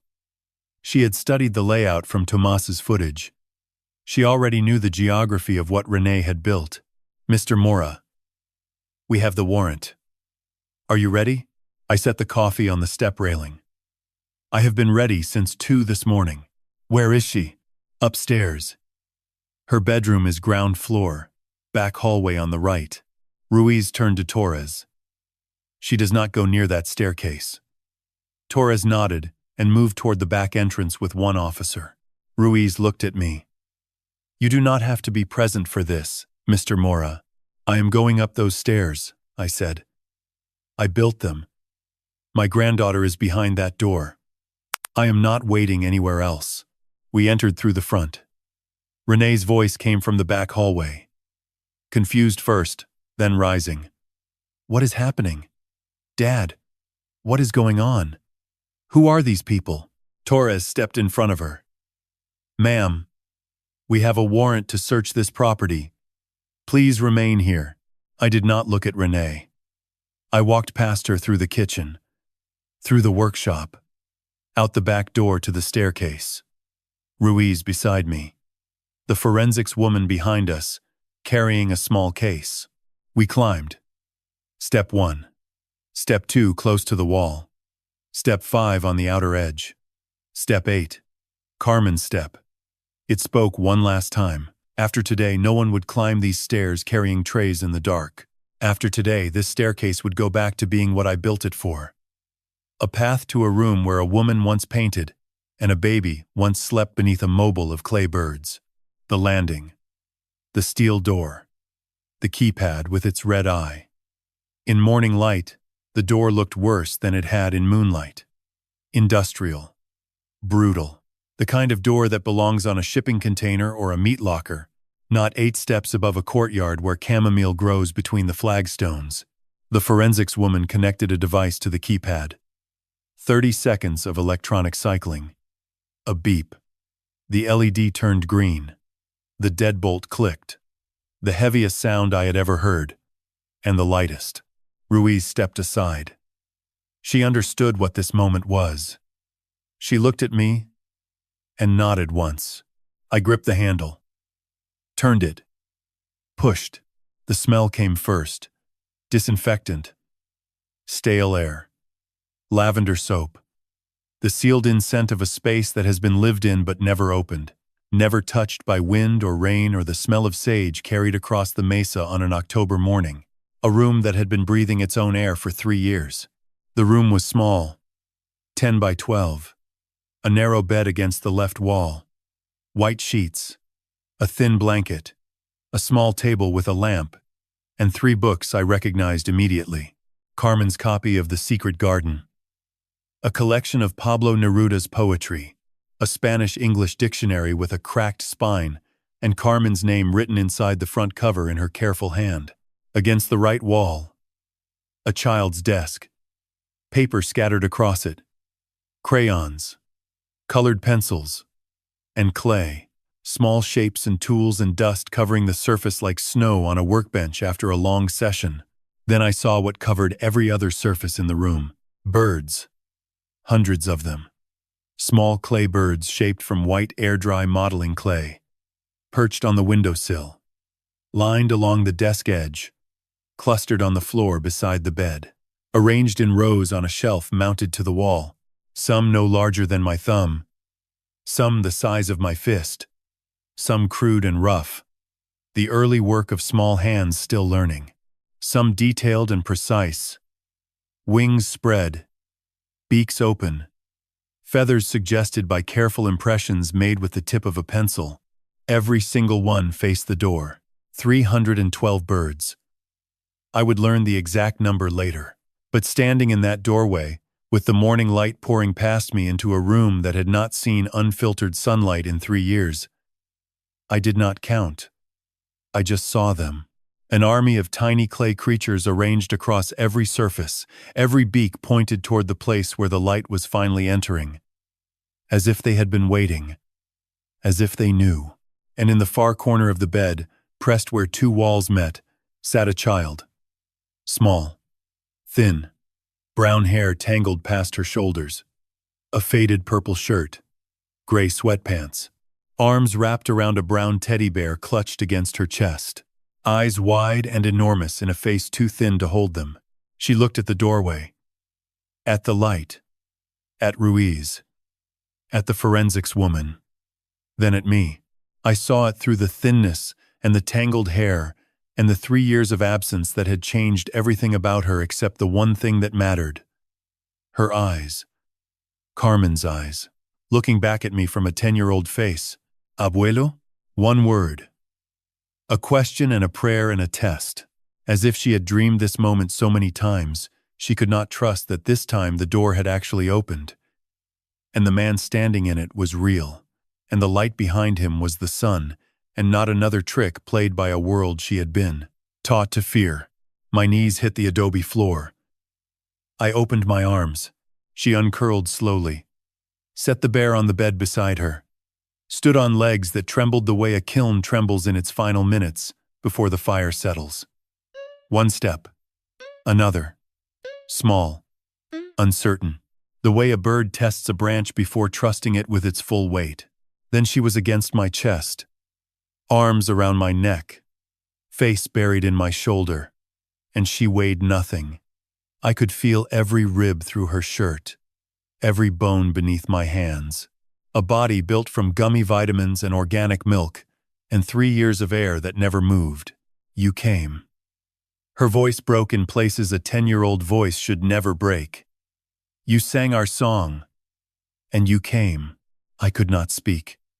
Tears ran into her hair. I held her, the way you hold something that has not yet been fired, carefully, knowing it could still break, knowing that the warmth of your hands is the first step toward making it strong enough to survive the world outside the kiln. Ruiz stepped out of the doorway, giving us this moment. From somewhere deep in the house, Renee screamed, demanding a lawyer. But it was distant, irrelevant. Background noise behind the only sound that mattered. My granddaughter breathing against my neck. She weighed almost nothing, like holding an unfired bird, fragile, unfinished, waiting for the warmth that would make her whole. But she was here, real, alive, and 312 clay birds had watched that door for 3 years, every beak pointing toward the light, every wing open and ready, and finally someone had opened it. I lifted her, carried her down 8 adobe steps, past Carmen's step that spoke one last time beneath my weight, into the courtyard, into the sunlight, into the rest of her life. Sophia sat in the back of an ambulance parked in my driveway. A paramedic wrapped a blood pressure cuff around her thin arm while she held my hand with her free one. She had not let go since I carried her down the stairs. Her grip was small but fierce, the grip of someone who had learned that if you release what you love, it might disappear behind a steel door and not come back for 3 years. The paramedic worked gently, heart rate elevated, blood pressure low, weight significantly below normal for a girl her age, mild dehydration, possible anemia, but alive, stable, present, real in a way that no screen had ever been.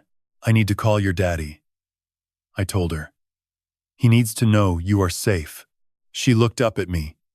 Her eyes were enormous in her thin face, the way Carmen's eyes looked enormous in the last weeks, when the rest of her had shrunk away and left only the things that mattered. Is Daddy going to come? Yes, mija. He is going to come right now. She processed this, then asked the question that told me exactly how deep Renee's lies had burrowed. Is he still sick? Mommy said the fire hurt his eyes. She said he could barely see. My jaw tightened. Daddy is not sick, sweetheart. He can see perfectly. He is a surgeon. He operates on people's hearts every day. There was never any fire. There was never any sickness.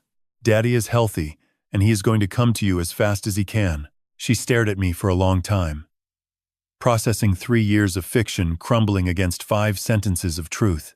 Then she nodded once, the way a child nods when she decides to believe something, not because she understands it, but because the person telling her has earned the right to be believed. I stepped 3 feet from the ambulance, close enough that Sophia could still see me through the open doors. I pulled out my phone and dialed Marco. He answered before the first ring finished. He had been waiting since Monday night. Since I told him to trust me, 2 days of silence and faith and a surgeon's discipline holding him in place when every instinct must have screamed at him to drive to Taos and tear the house apart with his bare hands. Dad. His voice was tight, controlled. The way a surgeon sounds when the patient on the table has started to bleed and panic is not an option. Mijo. I kept my voice as steady as I could manage. Sophia is here. She is alive. She is safe. She never went to Santa Fe. She has been in the house the whole time. In the room behind the workshop. Police are here.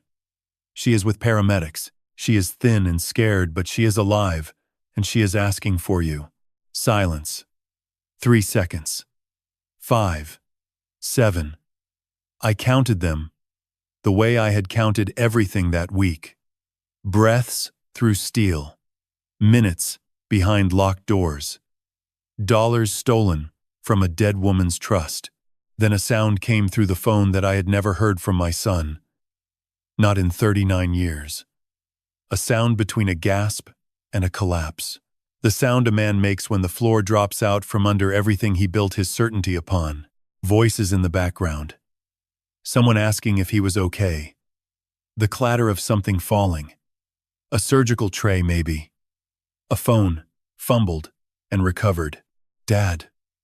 His voice came back shredded. I am coming. Right now. I am coming. She is at the house, but they are taking her to UNM Children's Hospital in Albuquerque. Meet us there. I am coming. I heard him running. A door slamming. Dad, he choked. 3 years. She was there the whole time. 3 years. Yes, I talked to her every Sunday and she was right there. She was under your kitchen, and I was talking to a screen. And she was right there. His breathing went ragged. I could hear the surgeon's composure splitting apart like a vessel pulled from the kiln too soon. The thermal shock of truth hitting a surface that had been cool and stable for 3 years. Mijo, listen to me. She is alive. She is safe. That is what matters right now. Get to Albuquerque. She needs her father. Tell her I am coming. Tell her Daddy is coming. Please, Dad. I will. The call ended. I stood in the driveway with the phone against my ear and the October sun warm on my face. Behind me, Sophia sat in the ambulance, watching me through the open doors. Waiting. Always waiting. I walked back. Daddy is on his way, mija. He is flying home right now. She nodded quietly. Then asked, Does he know I am here? He knows now. He did not know before. Nobody knew. Except your mother. 1 hour and 52 minutes after my phone call, the door to Sophia's hospital room opened. Not gently.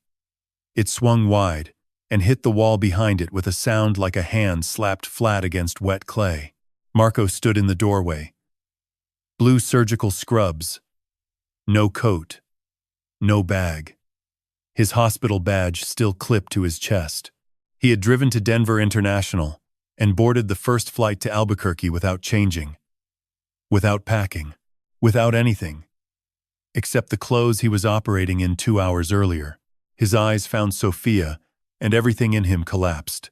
She was sitting up in bed. A juice box in one hand. My hand in the other. Sunlight from the east-facing window falling across her blanket in a warm stripe she kept touching with her fingertips as if checking whether it would disappear. She looked at the door. At the man standing there shaking. At her father. Daddy? Marco crossed the room in 3 strides. His knees hit the floor beside her bed, the way mine had hit the landing that morning. He pulled her against his chest, and the sound that came out of him was not crying.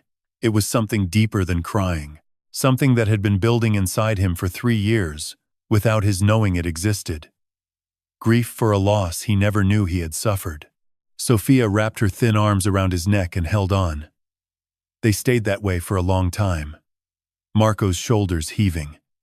Sophia's face pressed against his scrubs, the heart monitor beeping steady behind them, the sunlight moving slowly across the floor, like a hand reaching toward them both.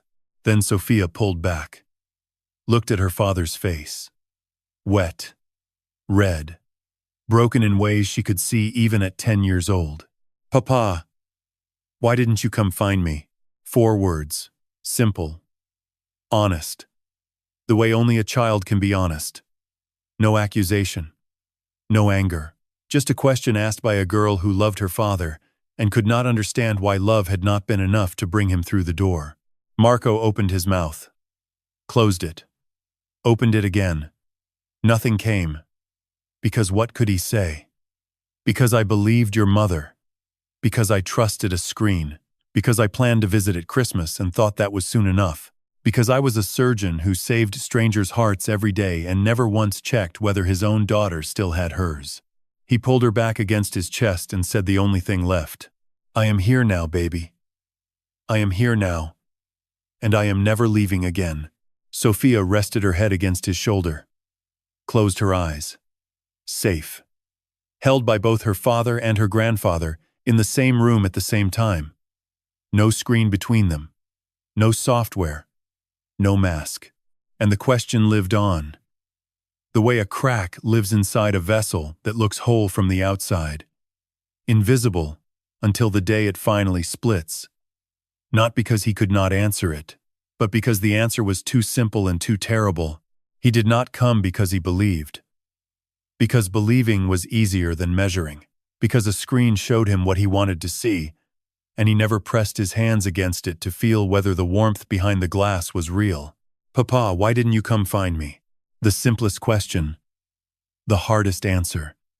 And one that neither of us would ever fully forgive ourselves for. 4 days after the door opened. Thursday afternoon. A conference room in the Taos County building on Civic Plaza Drive. Detective Ruiz sat across the table with a folder thick enough to hold the weight of everything I thought I understood about the woman my son had married. Coffee between us that neither of us had touched.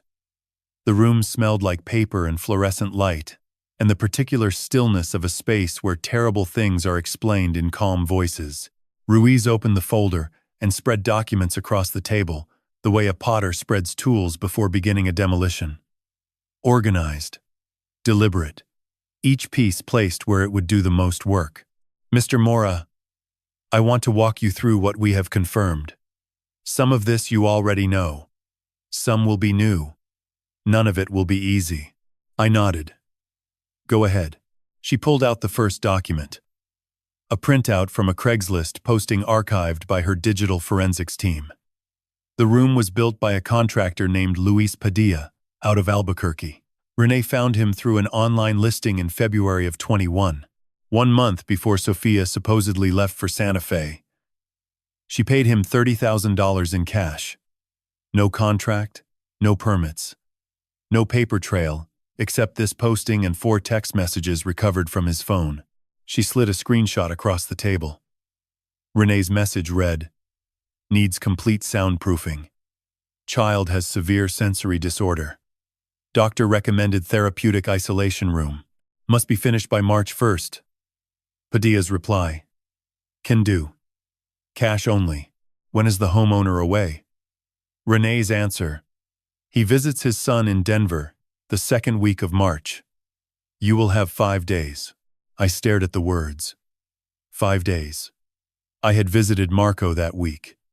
Came back to find Renee had rearranged some things in the workshop area. Fresh paint smell. She said she had been freshening up the walls. I had thanked her for being thoughtful. Padilla installed the steel door. The electronic keypad, soundproofing foam on the interior walls, and a basic plumbing connection for a small sink. He also sealed the original kiln opening with poured concrete and covered the west window from the inside with plywood and drywall, then plastered over it to match the surrounding adobe. The window, I said. Carmen's window. The one I cut into the wall so she could watch the mountains while the kiln cooled. Sealed, Ruiz confirmed. Padilla has been cooperating fully. He claims he believed the therapeutic explanation. His texts suggest he was uncomfortable, but took the money. We are charging him as an accessory. She pulled out a second set of documents. Subscription records from an application called Face Swap Pro. Renee created an account on March 4th, 21. 3 days after Sophia was locked inside. The app generates realistic video of human faces based on uploaded source material. She showed me the account details. Renee had uploaded 52 video clips of Sophia. Birthday parties. Family dinners. Afternoons in the workshop. All recorded before March 21.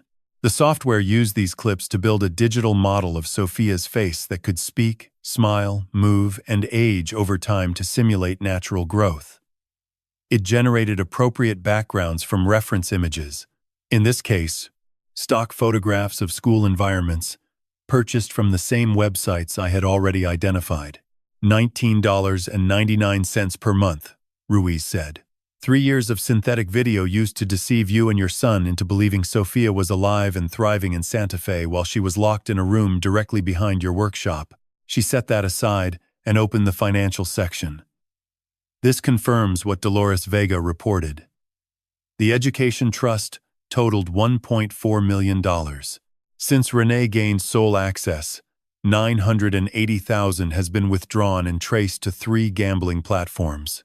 An additional $185,000 was taken through the forged mortgage on your property. She paused. There is something Dolores may not have found. Renee also sold 4 of Carmen's ceramic pieces through online auction sites over the past 2 years. A painted tile series, a large ceremonial bowl, 2 sculptural vessels. Total proceeds approximately $45,000. All deposited into a personal account and transferred to the same gambling platforms within 72 hours of each sale. Carmen's pottery. Work her hands had shaped and fired and glazed. Sold on a screen to strangers and fed into a machine that turned art into nothing. I gripped the edge of the table, but I did not speak. There would be time for that later. Right now, I needed to listen the way I listen when a kiln is telling me something I do not want to hear, Ruiz continued. She also attempted to open a life insurance policy on Sophia 6 months ago. Named herself as sole beneficiary. The application was flagged and denied because she could not provide a current pediatrician's examination signature. Life insurance. On a child she was starving behind a steel door. My stomach turned, but my hands stayed flat on the table. Steady. Measuring. One final item, Ruiz said. She pulled out a preliminary report from Dr. Elena Sandoval, the child psychologist assigned to Sophia's case. She completed her initial assessment yesterday, she read from the document. Sophia presents with significant social isolation, consistent with prolonged confinement. Conversational speech is approximately 18 months behind age-appropriate norms. However, reading comprehension tests at 7th grade level, Ruiz looked up from the report. She taught herself to read Mr. Mora from books that were already in the room when it was sealed. Your wife's books. Poetry. A novel. A dictionary. Carmen's library sustained your granddaughter's mind for 3 years. She continued reading. Sophia demonstrates exceptional visual spatial intelligence. Her clay sculptures show remarkable detail and emotional complexity. Dr. Sandoval describes her artistic ability as a primary coping mechanism developed during confinement. Carmen's books. Carmen's clay tools. Carmen's lullaby sung through the floor every morning while I made coffee 10 feet below without knowing my granddaughter was listening.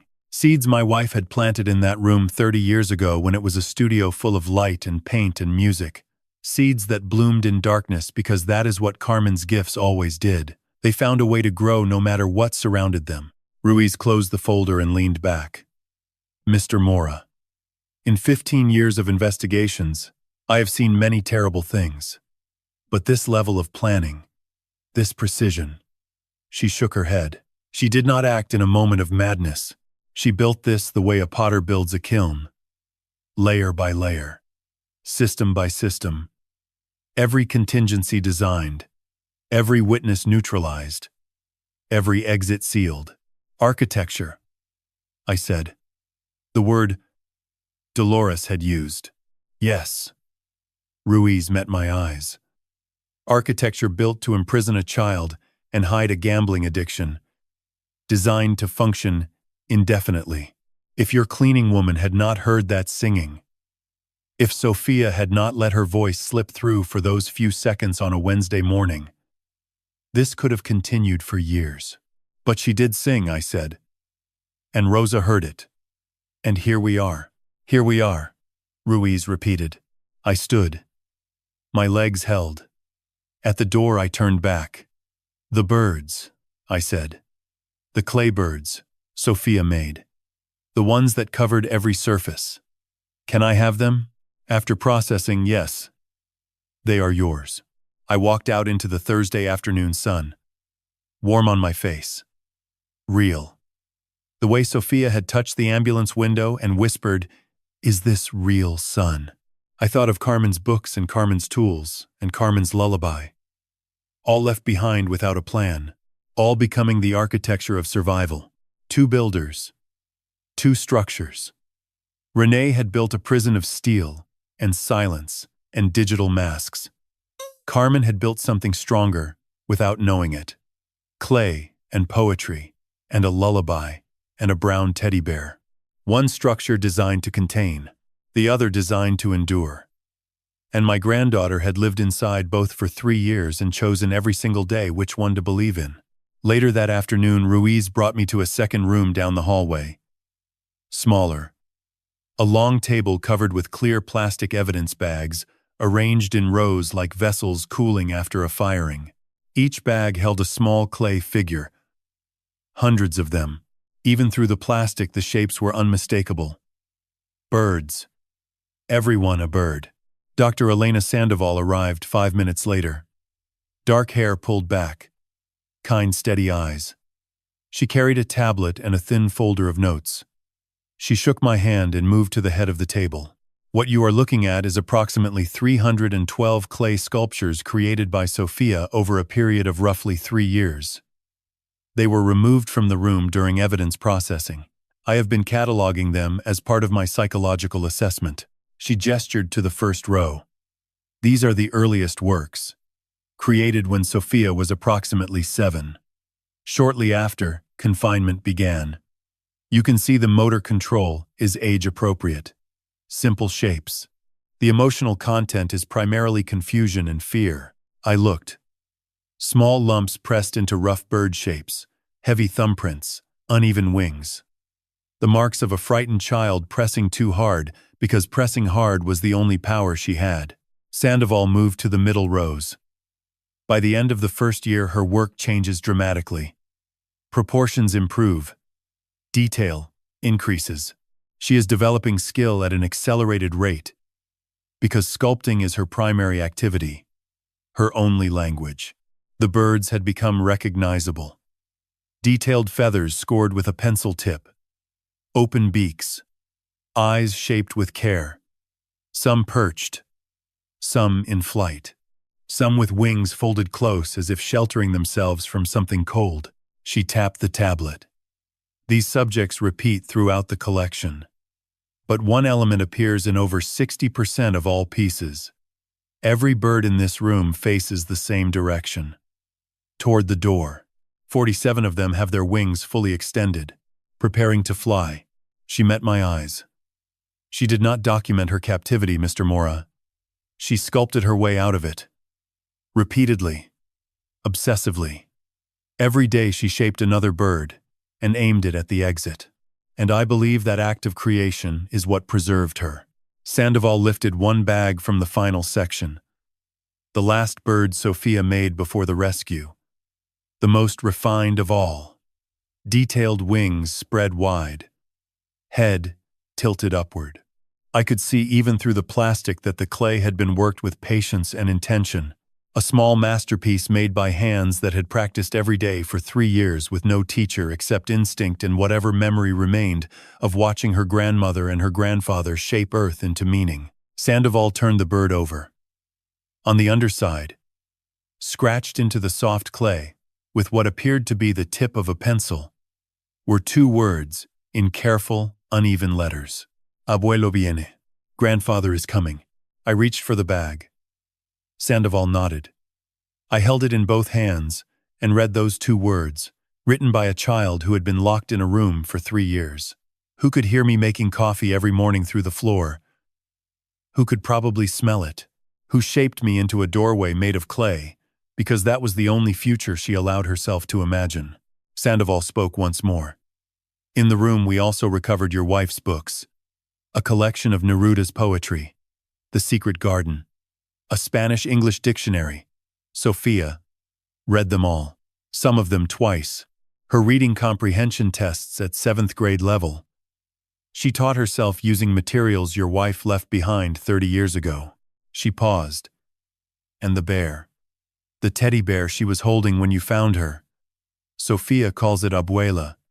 She told me, Abuela lives in the bear. She said Abuela reads to her at night and tells her stories about birds and clay and a kitchen where a man makes coffee every morning. I set the bag down and pressed both hands against the table. Carmen's bear. The last birthday gift. And Sophia had turned it into a vessel for everything she remembered about safety and love in the world before the door locked shut. She kept Carmen alive inside a stuffed animal for 3 years because that was the only way she knew to keep from being completely alone. 2 weeks later, a Tuesday afternoon, I sat in the waiting room at UNM Children's Hospital with cold coffee and a magazine I had not read. Behind a door painted with cartoon butterflies, Sophia was speaking to Dr. Sandoval for the 4th time. The first 3 sessions had been mostly silence.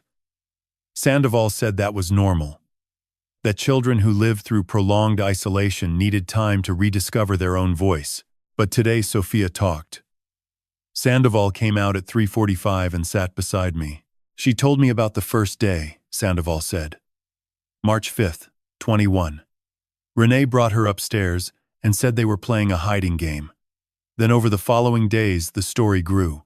A terrible fire had poisoned the air. Anyone who breathed outside would go blind first, then die. Daddy was in a hospital in Denver because he went outside. Abuelo had a special mask, but was too weak to climb the stairs. Sandoval checked her notes. She said Renee told her the poison lived in sound, that if Sophia screamed or yelled, the toxic air would find the cracks in the walls and seep inside. So she had to be quiet, like a mouse. Mice survive because they are silent.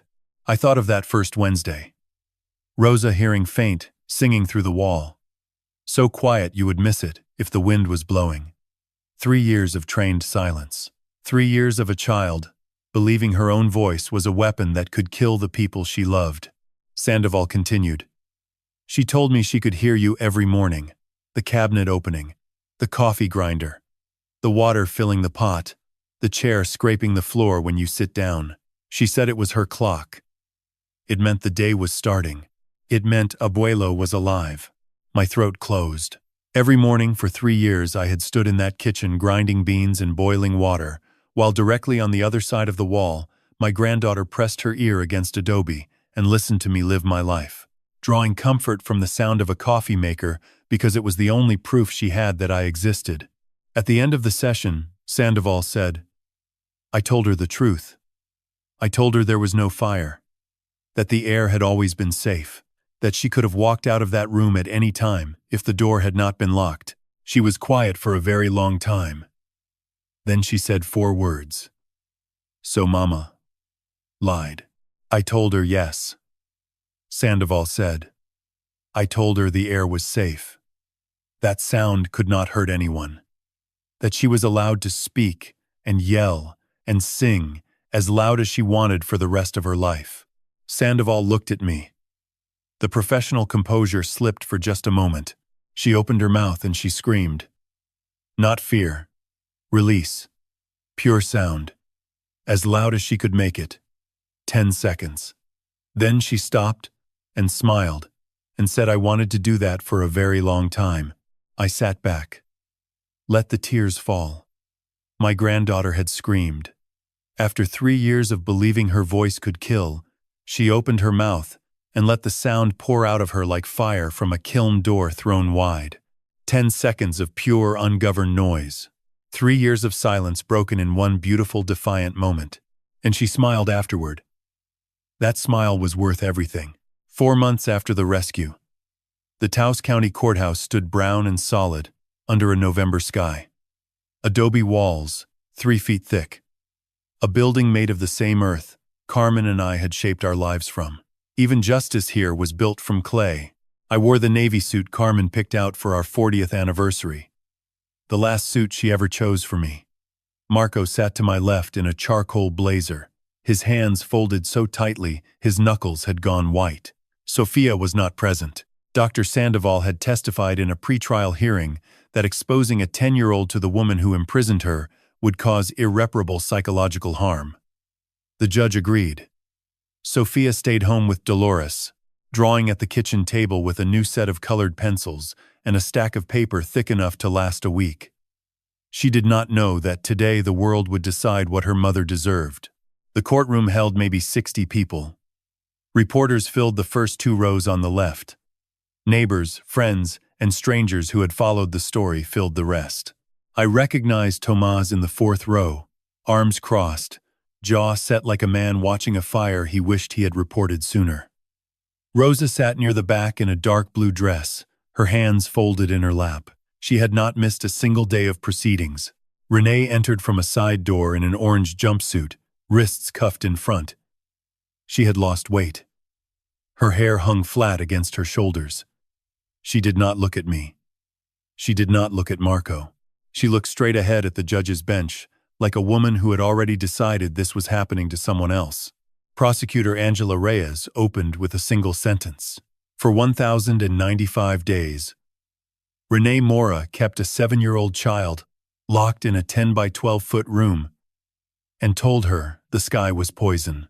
The courtroom went silent. Someone behind me inhaled sharply. Then nothing. Reyes built her case the way I would build a kiln. One layer at a time, fitted together with precision. No gaps. No guesswork. She introduced the contractor's testimony first. Luis Padilla confirmed he was paid $30,000 in cash to install soundproofing, a steel door, a keypad lock, and a ventilation system designed to keep a human being alive in a sealed space. He said Renee told him it was a therapeutic room for a child with sensory issues. He said he believed her until he saw the news 4 months later and pulled his truck over and sat on the shoulder of Interstate 25 for 20 minutes before he could drive again. Next came the digital evidence. A forensics analyst displayed the Face Swap Pro account showing 52 source videos of Sophia used to generate 3 years of synthetic calls. He explained that Renee fed new photographs monthly to simulate aging. The videos were delivered to Marco and to me every Sunday at 6:15 in the evening. 156 lies sent on schedule, like a subscription nobody asked for. Dolores testified about the money. She displayed bank records showing $980,000 withdrawn from Carmen's trust, $185,000 taken through a forged mortgage, $45,000 from the sale of Carmen's pottery online. Her voice did not waver. She presented numbers the way a surgeon presents an X-ray. Clear. Undeniable. Detective Ruiz took the stand for 70 minutes. She walked the jury through the timeline from Rosa's call to the moment forensics cracked the keypad. She played 2 audio recordings. The first was Renee's voicemail to Marco 3 weeks before the rescue, cheerfully describing Sophia's supposed art exhibition. The second was the recording from my phone the night I stood outside the steel door. My voice came through the courtroom speakers first. Rough. Old. Singing Duérmete mi niña into the dark. Then, silence. Then Sophia's voice continuing the lullaby from the other side. Small and trembling and real. Then her question. Abuelo. Is the fire gone? Several jurors looked down at their hands. A woman in seat number 4 pressed her palm over her mouth. The man beside her closed his eyes and did not open them again until the recording ended. The defense attorney argued diminished capacity. He claimed Renee suffered from a gambling addiction that spiraled into paranoia. He called a psychiatrist who used words like compulsive disorder and dissociative episodes. The psychiatrist spoke for 40 minutes and never once said Sophia's name. He talked about the defendant's mental state as though the child locked behind a steel door for 3 years was a footnote in someone else's clinical study. Reyes delivered her closing in 9 minutes. She stood 6 feet from the jury and spoke without notes. Sophia Mora sculpted 312 birds in that room. Every single one faced the door. 47 had their wings spread open. The last one had 2 words scratched into the clay. Abuelo viene. Grandfather is coming. She was right, but she should never have had to wait. She should never have had to sculpt a door because no one opened the real one for 1,095 days. Renee Mora did not lose control. She built a cage. She designed a lie. She maintained it with software and cash and forged signatures. That is not illness. That is architecture. The jury deliberated 3 hours and 40 minutes. They returned a guilty verdict on all 7 counts. Unlawful imprisonment of a minor, fraud, forgery, embezzlement, child endangerment, identity theft, exploitation of a vulnerable person. Judge Harold Vigil sentenced Renee to 24 years in the New Mexico Corrections Department with no possibility of parole for 16 years. He looked at Renee and spoke. You told a child the sky was poison. You made yourself the only safe thing she knew. You sealed the window her grandmother used to watch the mountains through. That is not motherhood. That is captivity, and this court does not recognize your claim to either. Renee showed no reaction. She was led out through the same side door she entered. Marco exhaled beside me. I put my hand on his shoulder. He put his hand on mine. Neither of us spoke. There was nothing left to say inside that room. Outside the courthouse, the November air smelled like piñon smoke and cold sage. Tomas shook my hand without words. Rosa held my arm and whispered something in Spanish I could not quite hear, but understood. Dolores was the last. She stood in front of me. Carmen's oldest friend. Her eyes red but steady. Carmen is at peace now, Frank. I nodded. Because I could not speak. Because some truths close your throat the way a kiln door closes at the end of a long firing. Gently. Completely. With the understanding that what is inside will either hold or it will not. And all you can do is wait. That night I sat in my kitchen with coffee that had gone cold. The wall beside me was silent. No heartbeat. No singing. No small hands shaping birds in the dark. Sophia was asleep in Marco's apartment across town, in a room with 3 windows that opened whenever she wanted. The silence was finally, mercifully, empty. And the nothing sounded like music. 2 years passed the way clay dries in the desert sun. Not all at once.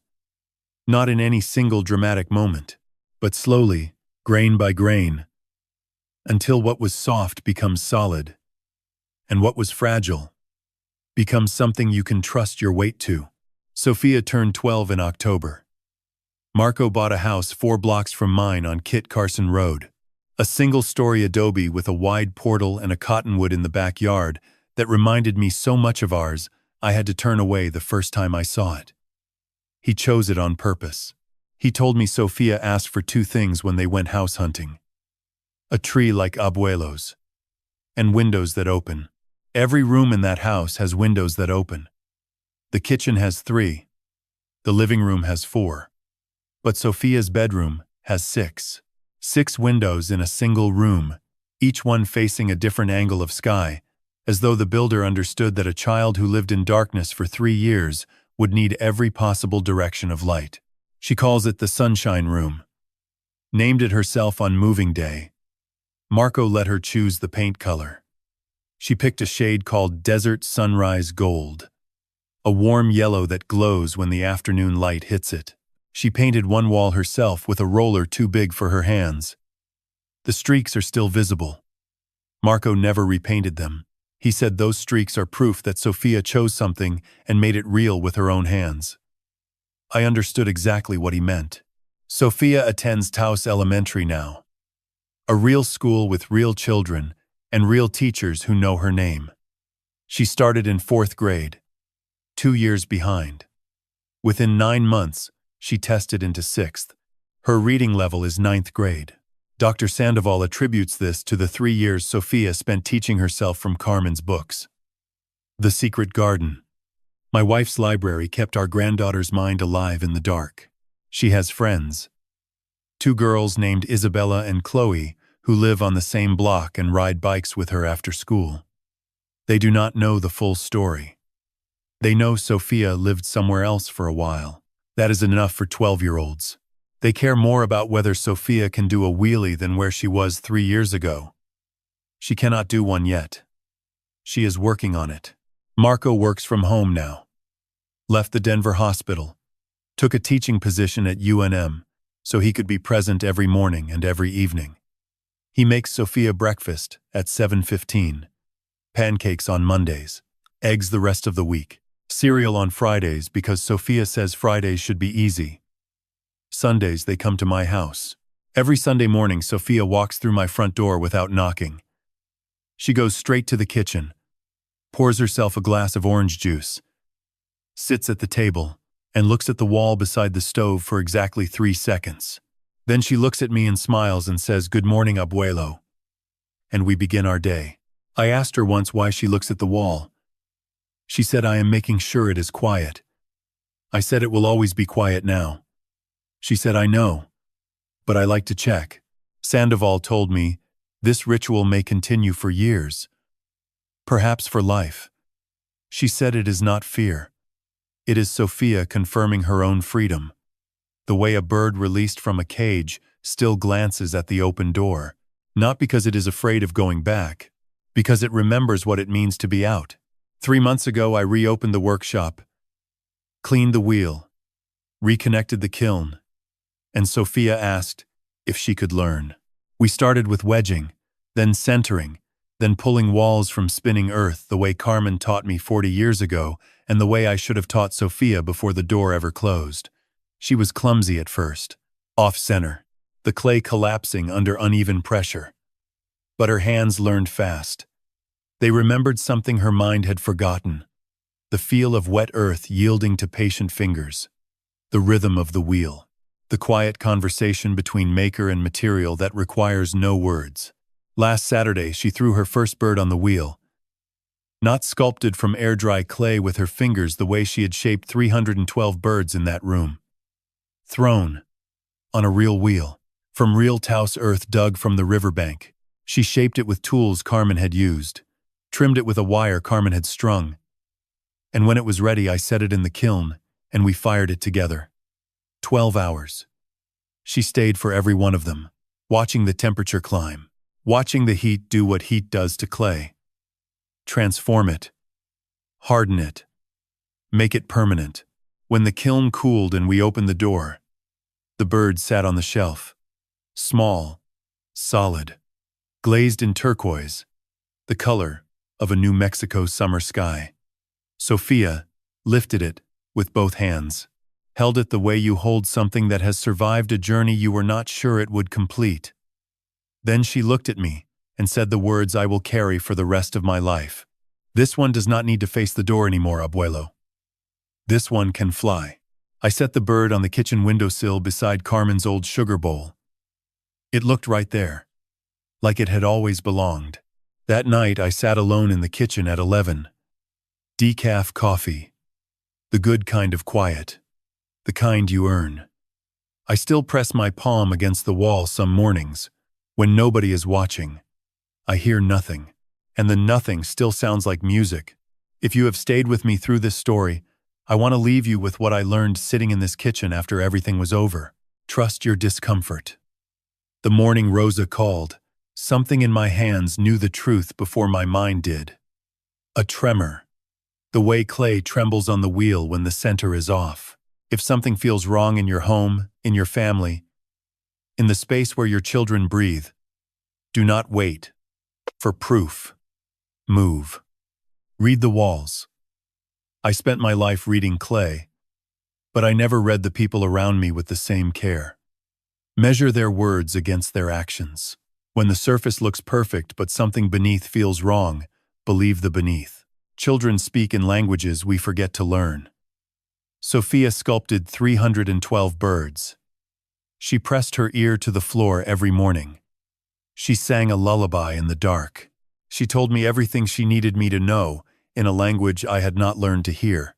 If a child in your life repeats the same gesture, draws the same picture, looks at a wall or a window with an expression you cannot name, pay attention. That is not imagination, that is testimony. And time does not simply pass. It compounds. It builds pressure. Every day I did not act was a day Sophia spent alone. If you are waiting to act on something that matters, stop waiting. Today is already late.